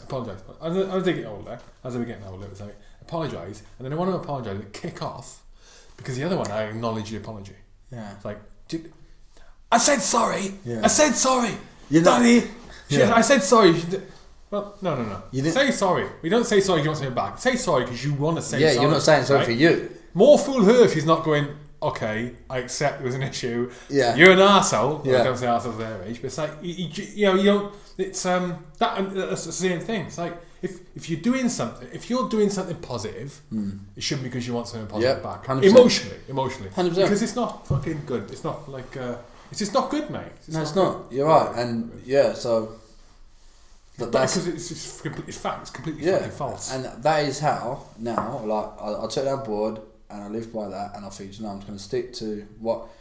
I got things that I live by and what I would do, and with that whole Jacksonwink situation, just to like close the chapter on this now, because I don't know how we left it, but I think you called up Perry, didn't you? Yeah, fucking Perry. Yeah. So the whole situation, in regards to Frank Lester's situation, he's a different man. He's got his own reasons. It could be an underlying factor why he's took it, which I haven't heard yet, because I haven't actually spoke to Frank and said to Frank, like, why have you actually took the fight? Like, I haven't had that conversation with him, so no doubt when I go to America I will. And Frank may actually say something to me and bring light to my ears, and me go, alright Frank, yeah, okay, I see your point. I don't know, but I'm just saying, and the same with Wink, I haven't actually spoke to Wink. I've heard Wink's statement that he put out, and I was kind of going off that, and I haven't spoke to most people, but I'm just saying what we spoke about today is all coming from how I would handle the situation and what I believe is best way to handle. Give him what you know. Yeah, best way to handle the situation. On that note, hashtag Team Cowboy. Knockout fucking round 3 of Swellhead Trailer Park Ugly Bastard Mike Perry. Don't get me wrong, like, after the fight, Cowboy shakes your hand in. I'm cool. November 10th, you go on. Well, yeah, that's that. Done. I think that's pretty much. That's all right. Now. It's pretty simple, isn't it? Say what you say. Yeah. I'm glad I got that off my chest because I haven't spoken to him about it. I spoke briefly. the other day to Gibson, but I didn't think you talk about it. I thought, how am I going to get that in there? No. It's good because I think it's good because there isn't. I want to talk about it if you said we've only got an hour today. Because then I'm like, fuck, I need to get it all that. If you said to me, we've only got an hour, then I would have spoke about it. Because I'm like, that fucking thing can go on. Because I don't know how far. Because I don't want it to sound like I'm saying fuck Winklejohn or fuck Frank. Because I'm not saying that at all. Like, they're my team and I still represent Jacksonwink. Still represent Cowboy. You just don't know the information. But you don't know, I don't know the information. We're just saying from what I've seen and the information provided in front of me, this is how I would have handled it. And I think the way how I handle things in that environment, in the same way with you, and I think like you would have handled it similar to me because of our background and the way we're brought up. It's loyalty. Side with loyalty. I don't know. I still don't know, mate. Yeah. I don't know. It's loyalty, and then you talk about business and that, but at the end of the day, business means crossing over on loyalty. Go with loyalty, sort it out, then talk business. But then you got the other side of fighters, as you fucking know this, right? And you mentioned that it's a very lonely fucking business, and you've got there is a certain amount of complete selfishness you have to achieve what you want to achieve. To achieve what you want to achieve. So it's like, imagine you're in a position like fucking hell, mate, like Perry, or like another fighter, a younger fighter who's an upcoming protege, and maybe going to be part of Cowboys group or whatever. Well, for me, it's pretty simple. See, if I was Mike Perry, I wouldn't have the old fucking audacity to step foot in that gym where someone's laid his fucking bed and created his fucking foundations and everything about himself, come from Jacksonwink. The fact that he has the audacity to walk in at a gym and be like... Why can't he go in there? Why wouldn't he be allowed to go in and train in there? No, like, because he's fighting Cowboy. But you don't think it was a call out. You think that we got a phone call from the UFC. Yeah, so he got a phone call from the UFC and they said, right, you want to fight Cowboy? He says, yeah, because he's fucking big fucking mighty Perry and fucking fight anyone. Like, I respect that. But it goes back to that selfishness thing. But to come into the fucking gym, like that's just fucking weird. Maybe it's that to me, I don't like. To me, like, it's also this, isn't it? It's also this. So you think you got the call before he came in? No, he come in, done one camp, then after he got asked to fight Cowboy, right? So what I'm saying is, the moment he got asked to fight Cowboy, say for example, say I want to come and join your team, yeah? So I come and join your team, I do a camp, I think it's really good. Then I get a phone call, do you want to fucking fight one of their top players? I'd go, alright, yeah, I'll fight him, because I'll get my respect from him. But I wouldn't fucking then ring you up and be like, oh, can I still come and train with you? Because the Cowboy's not there that much, but I want to train. Oh, by the way, can I have you in my corner? Yeah. I wouldn't do that. I think you're a muggy cunt, mate. Yeah. Like, that's muggy. Like, go fuck off back to your own team. If you're challenging one of the gladiators from the team, you out of all people, like, not Wink, not Frank, not anyone, you, Mike Perry, knowing your place, should know your fucking place and should go, do you know what, Wink, do you know what, Frank? I'm not even going to disrespect you, Cowboy, or anyone, because I do actually value your team and I want to be a part of it, but I've accepted this fight because I want to be brought into your team the gladiator way. I want to challenge one of your men, and how I'm going to do it, I'm going to go back to my own team, work on my own shit, I'm going to come with my team that I've had, and I'm going to challenge the gladiator, and after we fought, we're going to shake hands and please welcome me onto the team. That's what I would have done. Yeah. But Perry's like a little fucking snake coming in and going around the back. Oh, fucking Frank, you want to corner me? And oh, Wink, you want to corner me? Like, that's, to me, that's muggy. Like, I wouldn't do that. Would you do that? No. Like, you wouldn't have the audacity. That's audacity. Like, have the audacity to do it. And that's why I think Mike Perry's a fucking snake too. Anyway. Like, it's his fault. It's Mike Perry's fault. Mike Perry's fault. Now we're done. Now we're done. Mike Perry's fault. It's his whole point. It's all Mike Perry's fault. Right, how did you go from Abu Dhabi to, how did you end up, mate, from Abu Dhabi to going to Jacksonwink? So you were doing Abu Dhabi, when you went to Abu Dhabi, you were doing blue belt and you were the UK champion and you got flipping tied up in a knot by the rewind, I've just been fucked up by a Brazilian, tied between the legs, I walked from Abu Dhabi, now broke because how did you do by Anaconda? No, he fucking done with 31 points, and then there was like 4 seconds left, and I thought, yeah, this ain't broke. I was like, alright, just someone snapped my arm. So not only that, I tapped out with 4 seconds left. But to be fair, the only reason why I tapped to that armbar is because I looked up at the score, and I thought, I'm 34 points down, there's 4 seconds left on the clock. I'm not going to win. Yeah. I'm not going to, there's no one getting me arm broke, so I was like, you fucker, man. Yeah. I'm done. So, yeah. Done that, come back. Let's quickly take it back a little bit more. Let's go back to me. Go where you want, buddy. Waking up in the car park on my birthday. Oh, yeah, fucking hell. Alright, because I think you'll like this. So, bear in mind, I'm in my car. You're the second person, you're the second military bloke I've had in the last 4 shows. The other guy was a guy called Andy Watch. So, you know what, technically, like, I wouldn't say I was homeless. Yeah. Because I had a car. But, and I weren't homeless, I weren't like living on the streets for like months. But I was sleeping in my car at night because I didn't want to go to my aunties or my nans or anything. I just resented the world. And I felt like everyone was against me, and I thought, fuck this, I'll survive, I'm a fucking paratrooper. And also I was an embarrassed paratrooper, I was an embarrassed man, I was like, I'm a father, I've gone from, it's not very funny, still to this day now, I love being a para. I love fucking putting that bear on my head, I get the power, fucking cockiness, everything, it's built me into who I am today. But yeah, I was in the car park, and then obviously, my mind, one thing I love doing is brainstorming, like it's a hobby of mine, I fucking love it, and I'm fucking good at it. You can't brainstorm on your own. What? I learned this, mate. How can you not? Say that. I write saying, I put a bubble around it and I do lines off. That's brainstorming. That's fucking, I got told that's brainstorming. You need to really find it, mate. No. Fuck me, I've been telling you, cunt. Brainstorming is my hobby. Brainstorming, right? This is what brainstorming is. So you get a bunch of brains. Yeah, it's got to be you plus another one or whatever. Because we're all storming. Right, and I say to you, right,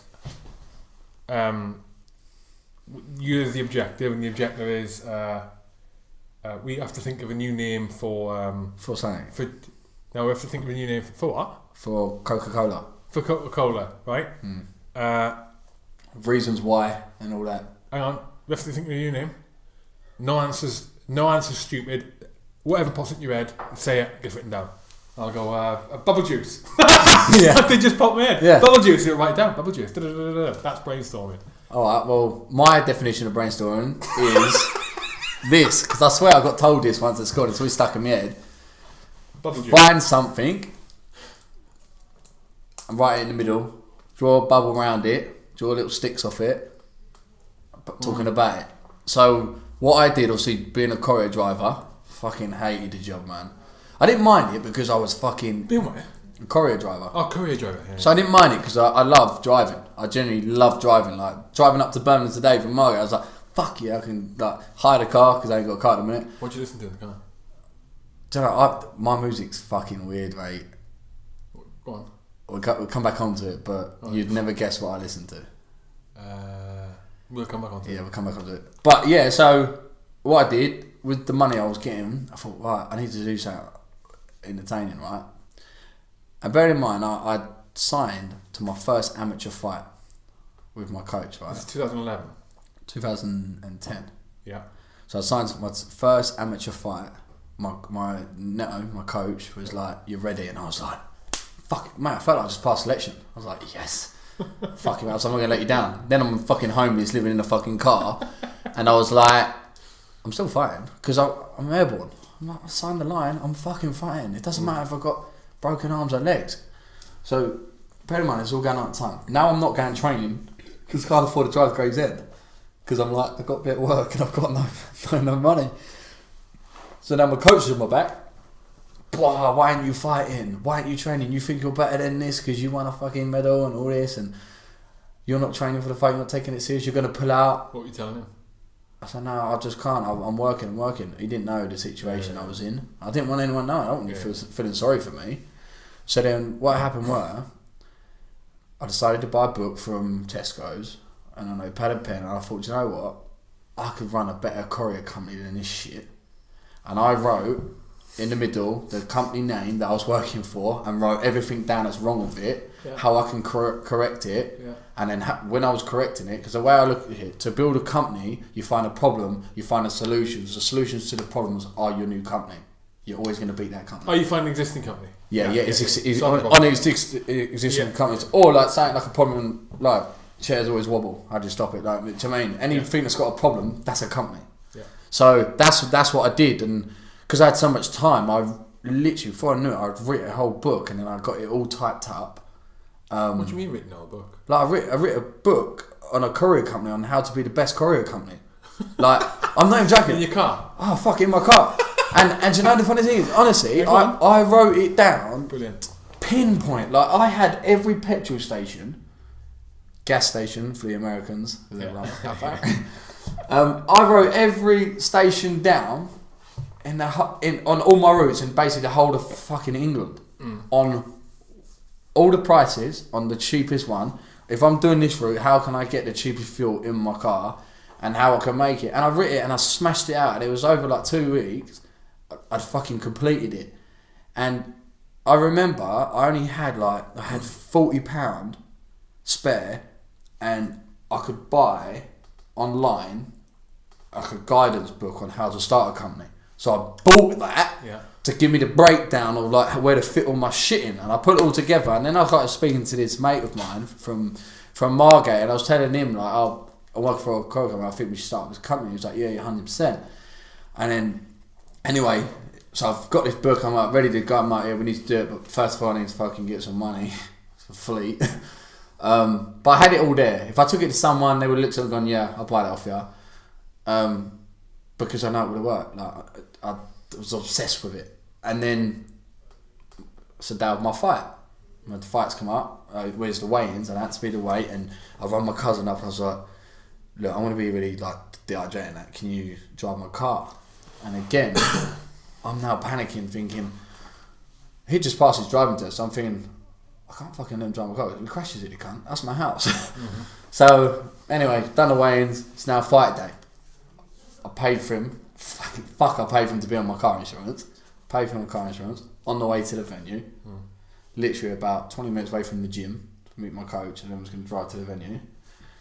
We come off Gravesend Central, down to the roundabout. We drive round the roundabout, go right. So we're turning around, and my cousin was like as if he's going back on the motor. I was like, "Oh, you mad? Come, we're going down there." So he tried winging it, fucking 50 miles an hour, straight, or 40 mile an hour, straight through these fucking metal bollards. Like, but it's only hit my side of the car. Leg, boom, smashed, cramped up in the car. My knee's gone all swollen and fat. Like, fucking done my head off the dashboard. Like, fucking raging. My car is smoking. What car was it? I knew Clio. It was it was my first ever car. You were living in a Clio? Yeah. Jesus Christ. A Renault Clio. Car ever. Yeah, a Renault. And I remember fucking looking at it and I was just thinking, I'll put you on the car insurance to be safe. And you've just crashed my car and I can't stay in that no more when I'm fucking... and then I'm thinking, and I can't get to work because I live fucking technically at least half an hour away. So I was like, I better make it in the fight game, right? So, and then I run my coach up and I was like, oh, by the way, I've just had a car crash. And he went, oh, I was waiting for the excuse for you to put out. I'll fucking still be there. Don't fucking, you should know me, I'll be there. He was like, alright, well, I'll see you at the video, whatever. Bye. Hung up, got moody as fuck with me. I was like, fuck you, please turn up.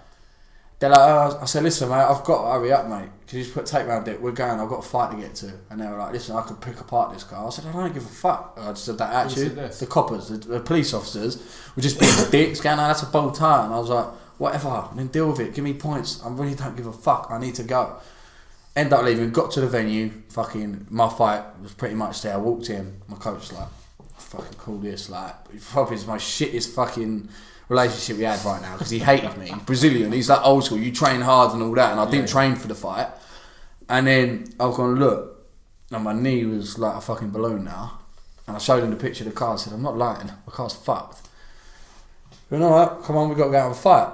So I was alright, went out, fought, fucking beat the guy in the second round, dropped him with a head kick. And the funny thing with a head kick, I'd never thrown a head kick in my life. And I said to my coach, you trained? Like, I didn't train, no, because I didn't train. And I only literally switched over to MMA, and I'd never thrown a proper head kick. And I remember saying to my coach at the time, I'm going to throw a head kick. And he went, don't fucking throw a head kick. I come out, I throw a head kick, and I dropped him. And I looked at him, I was like, oh my, he was finishing him. And I ran over and I fucking, it went on the floor and ended up submitting him. And I won my fight. And at the time, my ex-girlfriend, she was there. Because obviously we weren't together. My mother and my kids was there, and I had a few family there because I made a bunch of tickets. And yeah, obviously me won that fight. I won my chick back, didn't I? So I was like, sweet. Yeah. So now I end up moving back home, like I'm moving in with her. Money and bitches. Yeah. So fucking money, bitches, crash car. But yeah, and then I just fucking got on to the fight. And then do you know what I did? I got home and I was so pumped. Through fighting and that, I was like, this is my passion, man. This is, like, I've never felt anything like it. Like, it was such a sick fight. Like, even though it was probably the most shittest fight you could probably got, if I pulled it up, like, I ain't even got it, I don't think anymore. But if I show you the fight now, it's the most shittest fight you've probably ever seen. But it's my favourite fight because of everything that went on, and it gives me the fuel and the passion to change my whole life to a whole new level. And I literally woke up that a couple of days later, and I was like, right, I'm going to do this choreo company. And I was like, I woke up next day and I was like, fuck being a choreographer. What a boring fucking life. I literally, what a boring life that is. That is shit. So I grabbed the booklet, I walked around to my friends. I went, there you go, you can have it. He went, what? I can have it. He went, they're going to do it. I went, nah. I said, you do it. You do it. I went, really? I went, fucking trust me, that'll work. That company there will work. Go. Kill it. Done. Went back home. Brainstormed again. So I've written in the middle what I'm passionate about, and it was MMA. Yeah. And then off MMA, I was like, what's missing from around my town? Promotion, gym, clothing range. Because clothing at the time, when MMA first started that, it was really, really took off because the amount of affliction, tap out and all that. Well, it was different sponsorship as well for UFC. Yeah, different. Yeah, it was a sponsorship. It was like fucking. There was a lot. Cool kit, man. Make it cool kit. I had some stuff through with it yesterday. Mate, but they made loads of money. So I thought, you know what? I started up a gym, but I thought, no, I'm not. I knew I weren't. Even though I was, to people that have never done it before, they look at me like I'm the next fucking Steven Seagal, mate. Like I'm a badass motherfucker. But I knew. In the world of MMA, I'm a fucking pussy, mate. Like, I'm way down there. Like, I knew that I felt good teaching people, and people go, wow, look at that armbar, look at that. oh my god, this guy, look at this control big guy. Yeah, it felt great. But I've ate humble pie. Yeah. And I know what it tastes like. So I knew no matter how much these guys praise me, I knew that there's a lot more scarier guys in the MMA world. Yeah. So for me, I was like, I'm not ready to teach yet. Like, I'm good, but I've got so much more to go. And plus, I want to build a legacy. Like, gyms aren't successful because it's the most high-tech gym and there's all the right equipment there. A gym, for me, and I always remember Kieran Kettle saying it to me. It was Semtex, and then him and Steve Gladstone, who the founder of Semtex, they split up. Was Semtex an MMA gym? Was it BJJ? It was a Muay Thai gym. Oh, really? And then it was Steve Gladstone, Muay Thai gym, and he had Valmy Neto come in and teach jiu-jitsu and MMA, and Kieran Kettle was his boy, like fighter growing up, and yeah, basically Kieran wanted to go and start his own gym. So Kieran now runs Double K Muay Thai gym, which is, to be fair, one of the best gyms in the country. Charlie Peters is there. Down south? Yeah, is London, South London. Charlie Peters, he's like Kieran's golden boy. He's just number one K1 Muay Thai fighter in the UK, England, and I think the world now. He's fucking, honestly, a kid's beast. But yeah, so I remember him turning around his hand to me. A gym isn't built on money and it's built on reputation and what fighters you produce. What you're producing, what walks out and represents your gym, is what brings people into your gym. Okay? So, and I remember him saying it to me, and I thought, you know what? I will teach when I've got to a level where I've earned a reputation from people and from myself, which I have now. I have a very good reputation now, not only of being a good fighter, but also being a really good coach. Do you have any public reputation as well? Public being in the public eye, and that's not. I'm not taking away from what you achieved, mate. Just being a public figure, having that sort of almost celebrity status, like. I know what you're saying. Like, to be honest, you come into my hood, my little fucking. I mean, the only reason I'm saying that is I'm saying that to from a business perspective, to have that. To help you with the PR, to help you with the marketing. So what was the question? I was suggesting that does not also help to have the public image, the public relations, the image. So, definitely, yeah. Well, that's that is what you need. Like, so for this, right? You come down into my area and you went out. I always say, like, go out on a night out, or you was to put on Facebook. Say you moved to Thanet and you, like, obviously you're on Facebook, so you're starting to tell those people from the Facebook area, and you just put up, does anyone know much about MMA? I want to get into it. I'm telling you, every person in the whole of Thanet will go see Cameron House. Like, I'm the only fighter actively really from my area. I'm the only pro fighter that's got to the level I have. I fought on Cagewarriors, I fought on Bamma, I fought on Bellator. I was signed to Bellator obviously for a year. I fought on all the best shows in Europe that Europe have to offer. Obviously, Bellator was the second. Still, you can still say it's the second biggest in the world. I fought on them. I haven't just fought on them, but I've got dominant victories on all of them. So, in the terms of, and then I'm signed to Jacksonwink. I represent BMF with Cowboy and that. Like, you don't get to. BMF is bad motherfuckers. That's what Cowboy's slogan is. BMF. He doesn't give a fuck, does he? He doesn't give a fuck. He don't, mate. Bad motherfuckers. I love it. It's so funny. Honestly, the geezer cracks me up. Cool. He's a funny fucker. He is a funny fucker. Who's your next fight? We'll get on soon, isn't it? Yeah. Cool.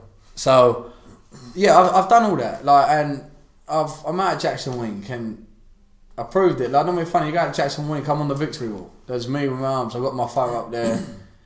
That was like one of my proudest achievements, to walk into the gym, Jacksonwink, and they go, Cam, look, you're up there. And I'm like, fuck, I'm next to John Jones and shit. Cowboy and all them. Yeah. And I'm there, and I'm like, fucking the Reg tattoo is there. Like, it's there. Like, it's such a proud thing. And I think, I didn't get that from sucking dick. Do you know what I mean?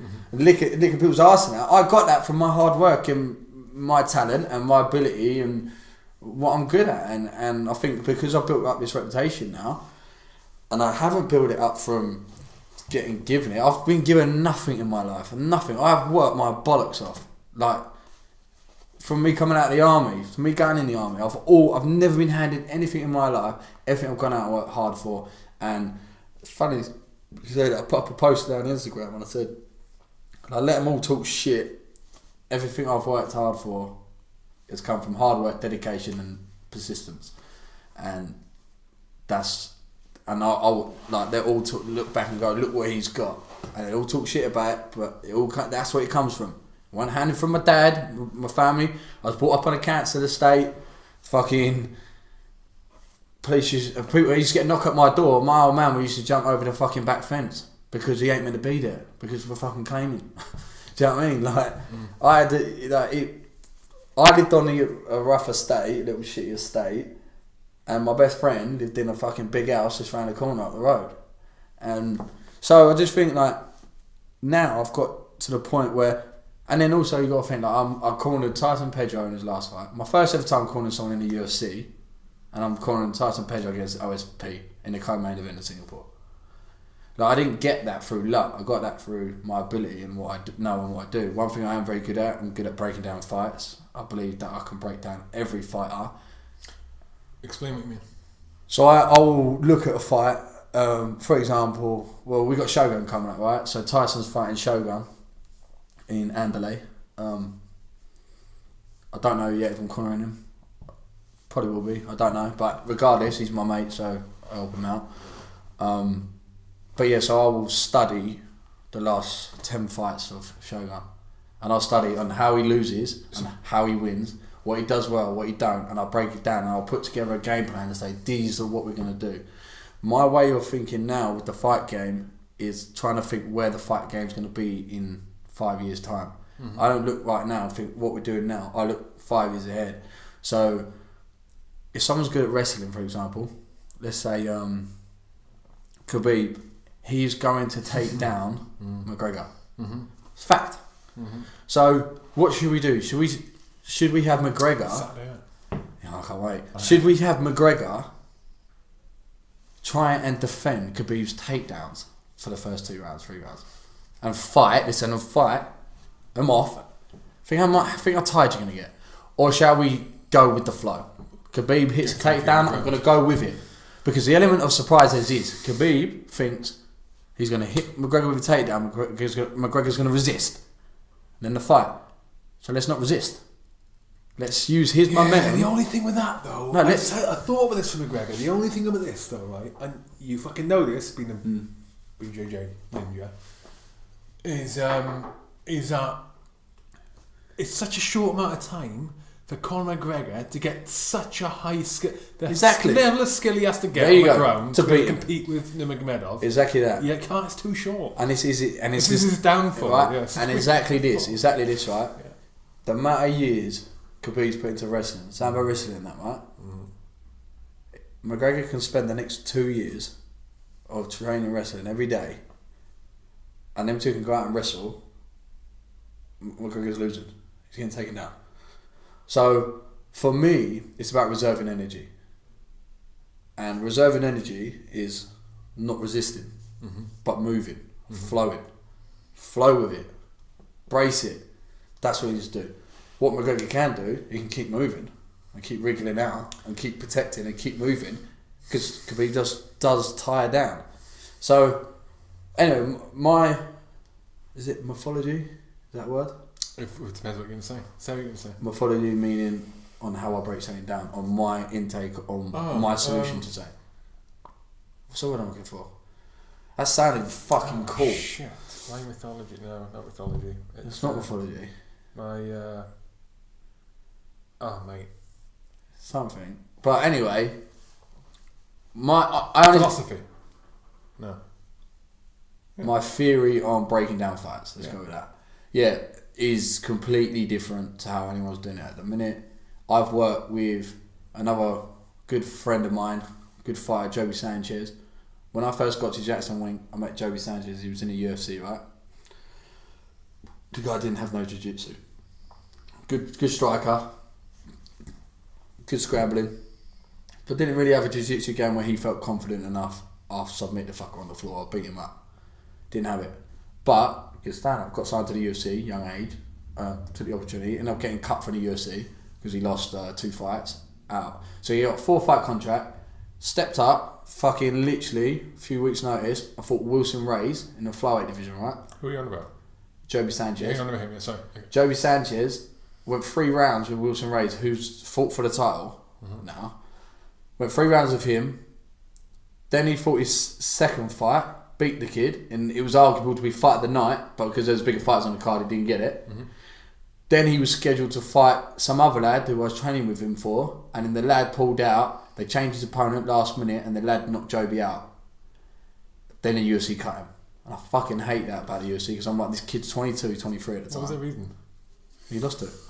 They just cutting him. There must be more reason than that. No, honestly, that's what it comes down to. So this is what annoys me. The UFC can give you a 4-fight contract. You're not allowed to do shit. But if the UFC want to cut you after 2 fights, they'll just say, yeah, we don't want you. And it doesn't matter. So, in the end, they cut Joby, right? And I said to Joby, I said, look, this is your test now, mate. I said, do you know what the beautiful thing is about it? You've experienced the top, and you're only 22, 23. So, whatever I can do, I want to help you. I want to add something to your game. This is where I feel you're losing. Like, this is where I feel your weakest area is, so let's make it your strongest. And I trained with him as much as I can, and I taught him a lot. And he always liked the way I taught, and I made him an aggressive grappler, aggressive submission attempts, beating people up on the floor. Since he left the UFC, right? Come out his first fight, he won by choke, one of my chokes, Darce choke. I think another fight he won by. He won by decision, but to be fair, that was a really hesitant fight. It pissed me off him because I'm like, you're too hesitant. But what it is, because he had so much to lose.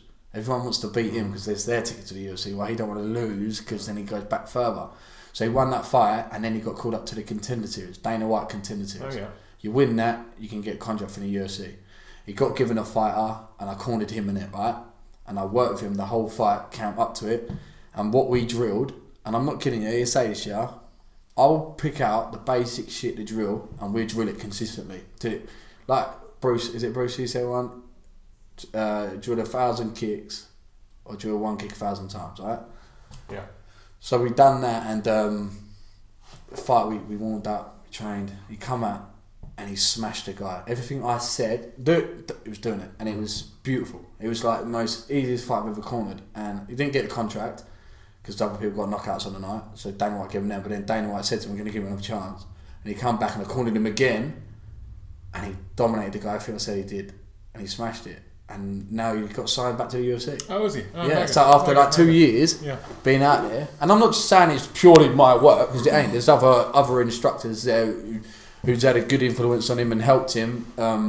Harry, he's a twin, black belt jiu-jitsu, black belt fucking judo, like Renzo Gracie jiu-jitsu is from New York. He's legit. Harry's a legit coach, so he's helped me out a lot, but I think you speak to Joby, like, I've been a strong coach, not just also helping him get better, but keeping him mentally on track, because not being funny, through New Mexico is the worst state in America for gun crime, for drugs.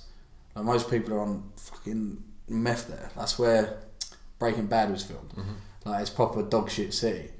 And you think someone, like a young kid like Joby, who's looked upon like doing great, he's at the UFC, he's fucking shit, he feels like he's let himself down. At the time he was going through a rough patch with his missus, broke up with her, it's all up and down, so I mean, he went through a real hard patch, and now, him and his girlfriend, best they've ever been, it's great to see. He's back in the UFC with a mature head, because he was too immature before, still going out partying and fighting and that, but now he's mature, and he's in the UFC, and I'm really proud of him. But like, I work with him, and like I said, getting back, I know I come a bit off subject, but that's just an example of, like, I work with him. I work with Tyson, so I'm now getting a respect from people going, fuck, Cam knows what he's doing. Like, I wouldn't be like co-main event with that type of fighter if he didn't believe that I'm worthy of being there. And like, he's one of my best friends as well. To be fair, like, that's what I found. I have connection. If I have a connection with you, then I'll corner you. If I have time to work you, I'll work you. But I'm not going to corner someone if there's nothing there and I don't feel like I like you. Because for me, it's loyalty again. They need to believe in in the advice you're giving them. Or the hardest of times if they're on their fucking ass, you know.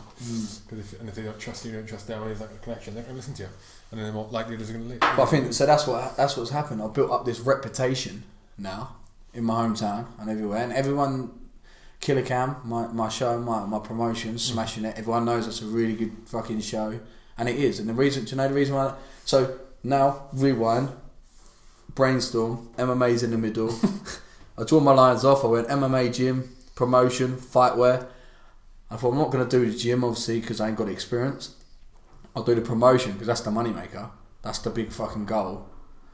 And then fight wear, killing it. So let's start up Killacam fight wear and promotions limited. And I did, and I started up, and I made the company legit, and I was like, "Fuck!" And I actually remember I was speaking actually yesterday about it because obviously I'm starting up my gym now, and it's the same. Yeah. Like it's scary. It's like, do I put this deposit down on this building? Yeah. Fuck! Once I've done it, and I'm renting it, so it's a lease, so it's not like I'm buying it and I can just fucking rent it out to someone. I'm about to commit. I'm about to put my deposit down and be like, okay. You're not short leases either, are they? Yeah, fucking 5 years, 10 years. I'm like, shit, gotta make it work. And yeah, so I had to do all these interviews and meetings with the Winter Gardens in Margate because they stopped the local boxing there because there's too many fights. Yeah. So you imagine now I rock up, can I just put a cage fighting event on? Yeah. And it was still young, very young. Like no one knew cage fighting, really. It just saw it as brutal and barbaric. Yeah. So then I went there in 2012-ish? Let's go. Yeah, about 2012. And when all these meetings for all these old people. I just started watching it. Right, yeah, exactly. So I've just now started a promotion, right? Yeah. And it was so easy for me to become the best promotion because I know I do my research. I went to every show, plus I'm a fighter. I don't want to be warming up in toilets. That's wrong. And I'm so obsessive with making sure that every little fucking thing is covered because I remember the army. I remember the paras saying, read the idiot's guide because a fucking idiot can do it. Mm-hmm. So write those rules list for someone who's the most stupidest man on the planet so he won't understand it and won't get it wrong. Mm-hmm. And that's what I did with the company. I literally wrote it down to a point where it run like clockwork. And basically I got the final meeting. They said, yeah, we'll let you do one. And I was like, shit. And they were like, we need a deposit. And I only had like £500 on me at the time. Like I only had £500 in my name. Mm-hmm. And I was like, I was with my auntie, and I said to her, I don't know if I'm going to do it. It's a lot of money, and I could just fucking use this for my family, and or go buy some new trainers. Do you know what I mean? Buy a car. And she went to me, I went because I don't just want to lose the money because I don't get back. She was like, listen, should you go spend that on training shoes and whatnot, or whatever? She went, you put it down. You'll never regret it. If you fail, then you'll work out why you failed and then you'll go again. But if you don't put it down, someone else will do it. It may not be now, maybe in a year, but someone will do it. And when they start doing it, you won't get the opportunity to do it again. And then you'll sit there and you will live with regret. If only I went and put that £500. I said £500 is nothing. And she was like, one thing you got to remember, you got to invest in yourself and that. And I was like, I'm going to do it. And I went straight there and I put the £500 down and I was like, fuck, I've done it. I remember doing my first poster and that was my commitment. I was like, shit, now I've got to make it work. And I done my first show and I made £7,000. And it was the first person ever, well, not ever, first person in 10 years who'd put an event on at this venue. And it's a unique venue in the UK. It's all like the biggest comedians go there. I was the first person to bring something new to the Winter Gardens and make profit. They couldn't believe I made £7,000. Yeah. And that was £7,000 just through them. Technically, altogether, I reckon I made about £10,000. And I thought I was a fucking king. I thought I was the next Don King. I was like, I'm fucking promoter of the year, watch. Because if it ran so well, next show, again, made another big stat. But what it were, because I weren't working and I thought I'm going full commitment on this, I still had rent to pay. So I was having to take money out of my profits. So I make £7,000, but now I've got 4 months to the next show, but I've got £700 rent. Yeah. So I'd have to pay that, then pay the fucking bills, and so by the time I got around to the next show, I'm like, I need to put this show on because I need to pay for the next 4 months. And that's what happened, right? So I'd done 3 shows, I made good profit. I had one show, Jubilee weekend. What year was that? No idea. Jubilee weekend. Everyone was saying, oh, the Jubilee's going to help everyone. Fuck off. Every cunt went to London. on the day of my show. Oh no! I lost on that one show £12,000. Fucking hell! Because I had to take a loan out from the bank because the fighter decided to pull out. He was the coach. He decided to pull out because he was injured, and he went, "Oh." I went, "Oh, you still bringing your friends?" He went, "No, I'm not going to come up because I'm not fighting." I'm like, "You're a coach. You're fucking. I've got 4 fighters that are fighting." No, I ain't. So they all pulled out day before the weigh-in, and I was one of them. Do you know what? It was going for a hard time, and loads of shows were closing down because they couldn't keep up. And I said, "Do you know what? Every workman has a bad day at work. Mm-hmm. You need to just suck it up." So I went to the bank, got a fucking $8,000 loan.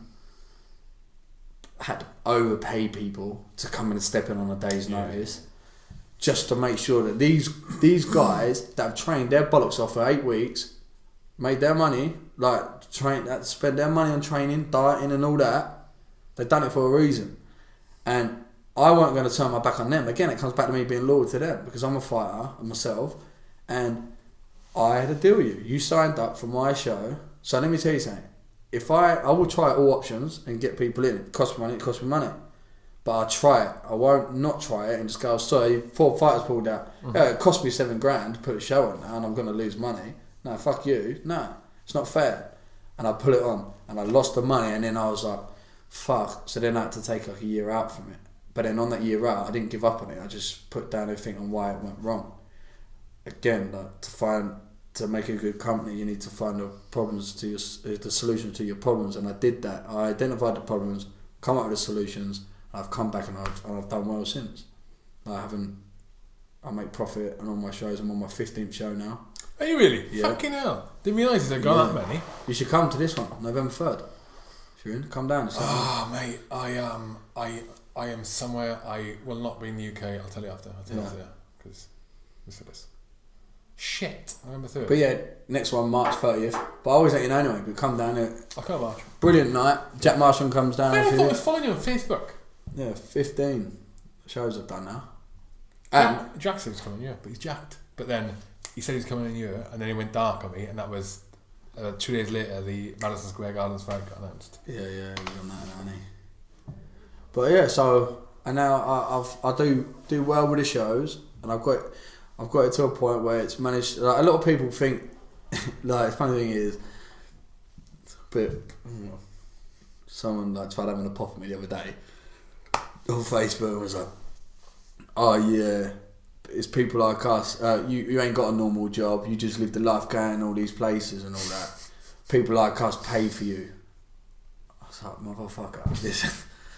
Do you forget I run a promotion that's successful? I've fucking worked my bollocks off. I've done what you've done. I've done scaffolding. I've done I've done it all. I've done everything. I haven't stopped working since the day I was on off to work. I was a paper boy, and I've always worked since then. And just because I ain't in a 9 till 5 job, let me say, I let him rip. I let him have it. And I was just like, listen, I've built Killacam. You're going on about hours, going 9 till 5. I ain't done a 9 till 5. Motherfucker, try running a company. There ain't no hours. The hours I still put into Killacam now are over fucking 70 hours a week. It's non-stop. I'm continuously working. And anyone that owns a company who has to look after themselves like that will know. And it just really got my back up a bit. And I was like, sitting there putting out as if like, I don't fucking, like, I live with other people. And regardless if I did and I get sponsors, I do it because I put my hard graft in. I work hard to get the reputation for making you fuckers want to pay me to wear your brands. Like, I just thought it was a real muggy thing. He apologised anyway, the kid. And to be fair, I knew he'd had a drink. And I said to him, "You've had a drink." I had to inbox him and I was just like, "Look, you've had a drink, but you cheeky little..." Oh, was it social media? Yeah. Did you not know this guy? No, I do know him. That's what upset me most. Yeah. So I was like, "Really? Now you feel, you little fuck?" And I was like, "You've had a drink." I said, "We all get brave when we had a drink." I said, "But you know," I said, out of the morning interview, I was hurt by it because I was like, "You're meant to be a fucking friend." But what it was, he took offence to me saying something about him. But it weren't. I said it purely jokingly. Like, and he had a drink and he took it the wrong way. And anyway, he's a really sweet lad. He's a nice lad. He's had a drink. And the next day he did message me. He was like, "Fuck, I'm really sorry. I'm disgusting myself and that. Please forgive me." And I was like, "Look, I've done heaps of shit when I'm drunk. That's a different person. Do not worry about it. Like, I get it. It's done. Forget it." But yeah, it's just like, people don't realise the hard work. Like, fucking me, I've been to America. I've been Fucking hell, honestly, I've been to America, right? I'd say nearly 15 times, 20 times. To Jacksonwink? Yeah, in 4 years I've been there about 20 times. Easy.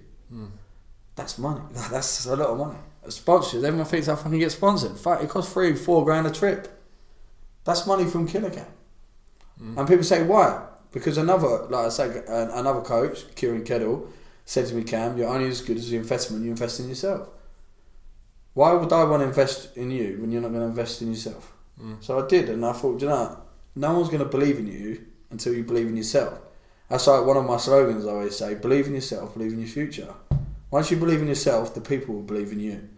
So, any money I got, I'd make sure my family's sorted, all my kids are and that, and then if I could bounce on a plane, then that's my trade. I always look at the martial arts like I'm an apprentice, and I'm going all these different places, and I'm meeting all these fantastic people, and I am so happy when I travel. I'm not even joking. Like, England depresses me, and I kind of think, like, why would I want to start up a gym here when I don't like it? And I think it's because I don't know what's going on in terms of my head wise, but I know that my gym will be great here, and I know that once I do hang up the gloves, which ain't going to be for a long time until I achieve my goal, which I know I will get to the UFC. I'll make the best coach. I will literally, and I say it now, and I say it as loud as anything, and I put anything behind it. I'll become one of the greatest coaches in the world. Like the reputation people like Greg Jackson have got on Wink, I'll become just as big. Like, of my era, I'll be one of the biggest coaches, because the way my theory on the way the fight game's going, I believe I'm ahead, and I believe that my formula is correct, my coaching ability is good, and I honestly believe that, and that's what excites me about being a coach. I kind of feel like, fuck, I just want to do coaching as well. So I do now. I do a lot of coaching when I'm not fighting. I fight, I coach. I fight, I coach. I balance it well. Going on to my next fight, I got asked to fight for the Bamma world title, bantamweight. Got asked to fight in Ireland for it December 9th. They said they said must have been August, July time. They said, Cam, when you fight for the world title, I was like, done. I said, send me anyone. Send me any person. I know I'm ready for it. I've learned a lot in my last 2 fights. Obviously, got 2 stoppages. I just learned to be relaxed. Instead of just wanting to kill every cunt, just relax, Cam, and be like you're in sparring and you're smashing. I have done. And it's opened up a lot of doors for me in my mind and on my game. And then, they offered me the title fight, and then offered me people, and people were saying no. And I'm like, it's just bullshit. It just makes sense what you posted last. Yeah, it's bullshit. Everyone wants to make out, fight, and then there's always an excuse or creep in. What do you mean? Who's the champion? Vacant. Oh, is it? It was vacant. Oh, fuck. So because it's vacant, they were like, we need 2 people. Cam, and I said, get me an Irishman. One of the Irish lads, Damien Rooney, got offered it. This is what I've been told, he got offered it. He had retired before he got offered it. But this is how I look at it. You said you retired, but you've only just retired in May. You've now been offered a world title fight. Win the title and retire. You've been given a world title fight on Bamma in your hometown Dublin. Yeah, fucking fight, bro. If he's not feeling sharp, and the horror story side of it is, if he's not feeling sharp, I think I'm beyond, and he loses, and he's got out on. That's getting out on a fucking a hideous loss. Yeah. But yeah, my mindset was like, no, you're a pussy, you're not a real fighter. And I said that to him. And that's why you're a fucking winner, mate. I was like, fuck that, you're a faggot, man. I said, I was thinking, you ain't a real fighter. It just proves it. But yeah, he may have had other reasons, but I just think how I think. I know what you're saying. So, fucking go for it, didn't you? Yeah, go for it. Fuck that. That's enough to make any man come back, right? Yeah. But then, then they're like, okay, we've got another opponent, we'll talk to another opponent. I'm like, look, you need to announce it, because Tiger Muay Thai has said to me, Cam, come out here, you train for free because you're fighting for the world title. Yeah. And promote us. I was like, yeah, done. You're going to release it, that we got the Bamma world title fighter here. And they didn't release it while I was out there, and I'm like, where the fuck is this fight? Because I look like a dick to them. I feel like I've just said it. And I showed them the message. I said, look, they've said they were coming up with an opponent. Then I got back from Tiger Muay Thai, and then I get told I've got a meeting in London to find out if the show's going ahead. I'm like, what? Then I get told, yeah, the show's now not going ahead. So Bamma's not happening December 9th. They cancelled the show. Apparently it was to do with TV deals, and then now I've heard in the grapevine that Bamma's folding completely. Oh, really? Yes. And I've been told that by someone quite high up. Who's basically told me the fight card's definitely scrapped December 9th. And I think because they haven't put a show on now since the summer, to wait now till next year to put a show on, they've lost too much momentum. And what you got to think, mate... Why would they be founded? Because, mate, they don't make money, mate. They don't make money. Why? Who don't make money from? The sponsors? The sponsors don't pay enough. The venues that they hire are ridiculous. It's a bad business model then. Oh, shit business model. I'm telling you now, the people that invested in that, if they invested into Killacam, they'd fucking see diamond on their money every show. I'm telling you now, they would, because I've got the correct formula and I know that will smash it. I'm taking it steadily. Go and approach them. And that's it. Get me in the meeting, which I'm trying to sort out now. Some big meetings. Get me in a meeting with anyone that's got their shitload of money. I'm telling you, you could bring 10 million to Killacam. I wouldn't use your 10 million. I've got a business model. I'll make sure that every show will turn over profit. The difference is when you've got these big companies think, oh yeah, MMA's taking off. Let's fucking chuck loads of money in it. And they're paying people that aren't passionate about it. Mm-hmm. They're paying people because they're getting money for the fucking job. Yeah, a lot of it is down. So that's why it's not run properly. A lot of problems with that is when you get successful businesses quick, they're a victim of their own success, and it can be down to someone gets lucky and has a few good occurrences, like a few good events, and they get some fucking media behind them, and then next thing, fucking hell, flying the fuck, and they get a big fighter or a big personality on board, and they're growing quick, getting it wrong. Then you get people, we need more people, get wrong people in the wrong positions, manage it wrong, the whole structure's wrong, the business model's fucked. Exactly. So I just literally thought out when you were saying that then, an easy way for me to describe it, and literally just thought of it right over there, so I've got to say it. It's like playing a roulette, right? Yeah. So I had a friend who used to play roulette like this. He'd go, right, I'm going to put £10 on red. Yeah. Didn't come in. Okay, I put £20 on red. £40 on red. Yeah. £80 on red. I'm like, bro, you're going to run, it's going to run. No, it hit. And when it does hit, then he makes fucking a bit of money, right? Yeah.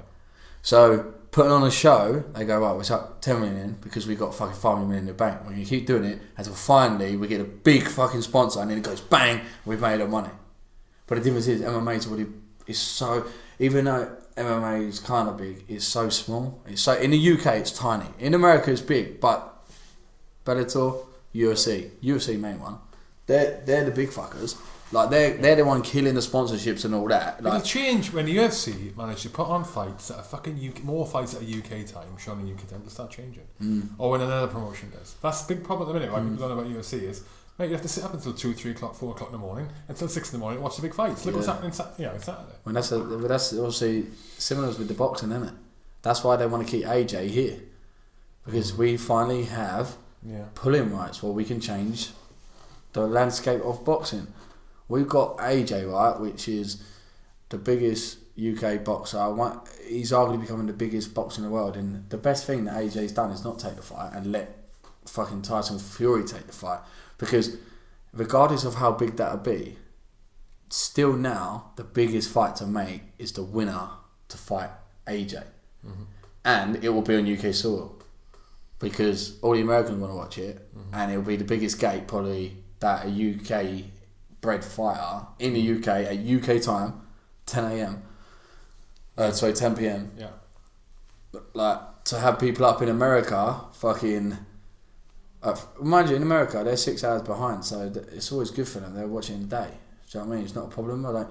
So yeah, but that like a lot of the reason why like the UFC will.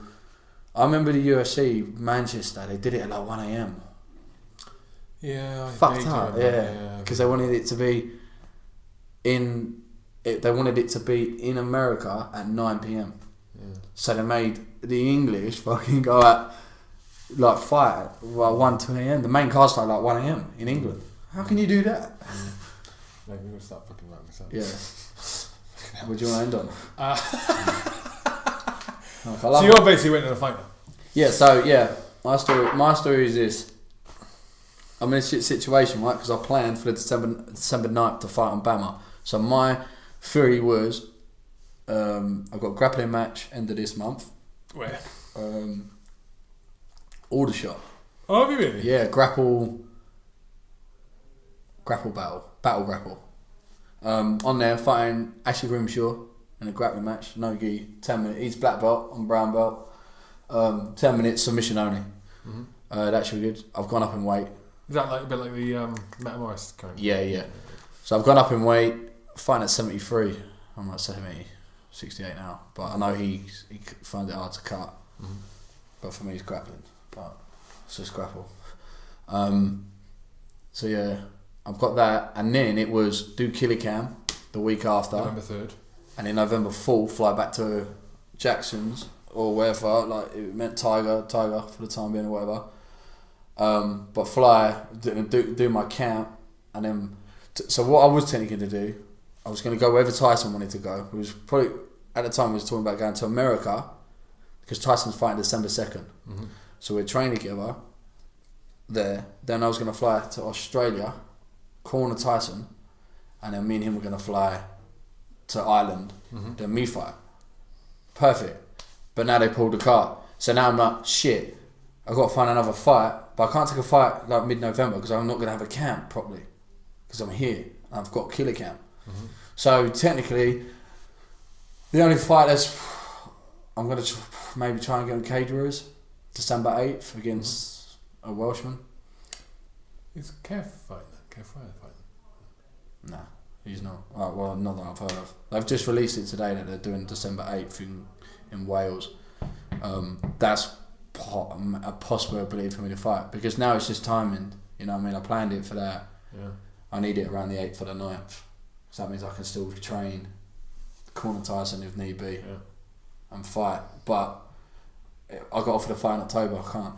Yeah. So like 3-4 weeks to lose the weight and all that. It's just not going to happen. Plus, I want that. I'm at a point now where momentum's going, so I want a proper training camp because I'm keeping this momentum going. But then also, so get this, so Mick Maynard, who's the matchmaker for the UFC, I got talking to him on Instagram, and I asked him about, like, saying what I explained my situation, because obviously I was meant to fight for the world title. Winning that world title, would have given me a fight in the UFC in March, because getting into the UFC comes with a sprinkle of dust, good luck, right place at the right time. As long as you're on a win, say that they've signed people on a loss.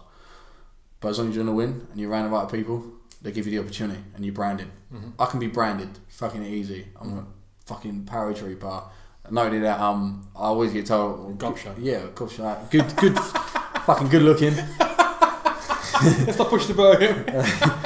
But yeah, so it's right time, right place, and the aim was to win the title December 9th, and then UFC come every March to London. Hello, Cam's here. Get me on. Mm-hmm. So now I spoke to Mick Maynard. He was like, "Don't drop yourself in this shit, Give anything away. Get on a LFA. LFA. Mick Maynard, who's a matchmaker for the UFC, used to run. Right. He sold it now, but I said I want to start taking over America and fighting the Americans more. So I said, can you have a word? And he was like, yeah. So he messaged the matchmaker from LFA. Now I'm in talks with him, and he's looking to get me to fight in LFA in America. So I reckon a couple of wins on there. Looks good. Mick Maynard's happy. Comes to the UFC. Sweet. So yeah. How do people follow you?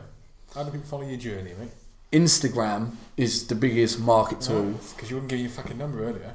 Oh, mate, that's really weird. Instagram messaging me all the time. I know, you're so fucking, you can tell you're so military still. You can tell you've only just come out, right? I've fucking been out years. Yeah. How long have you been out?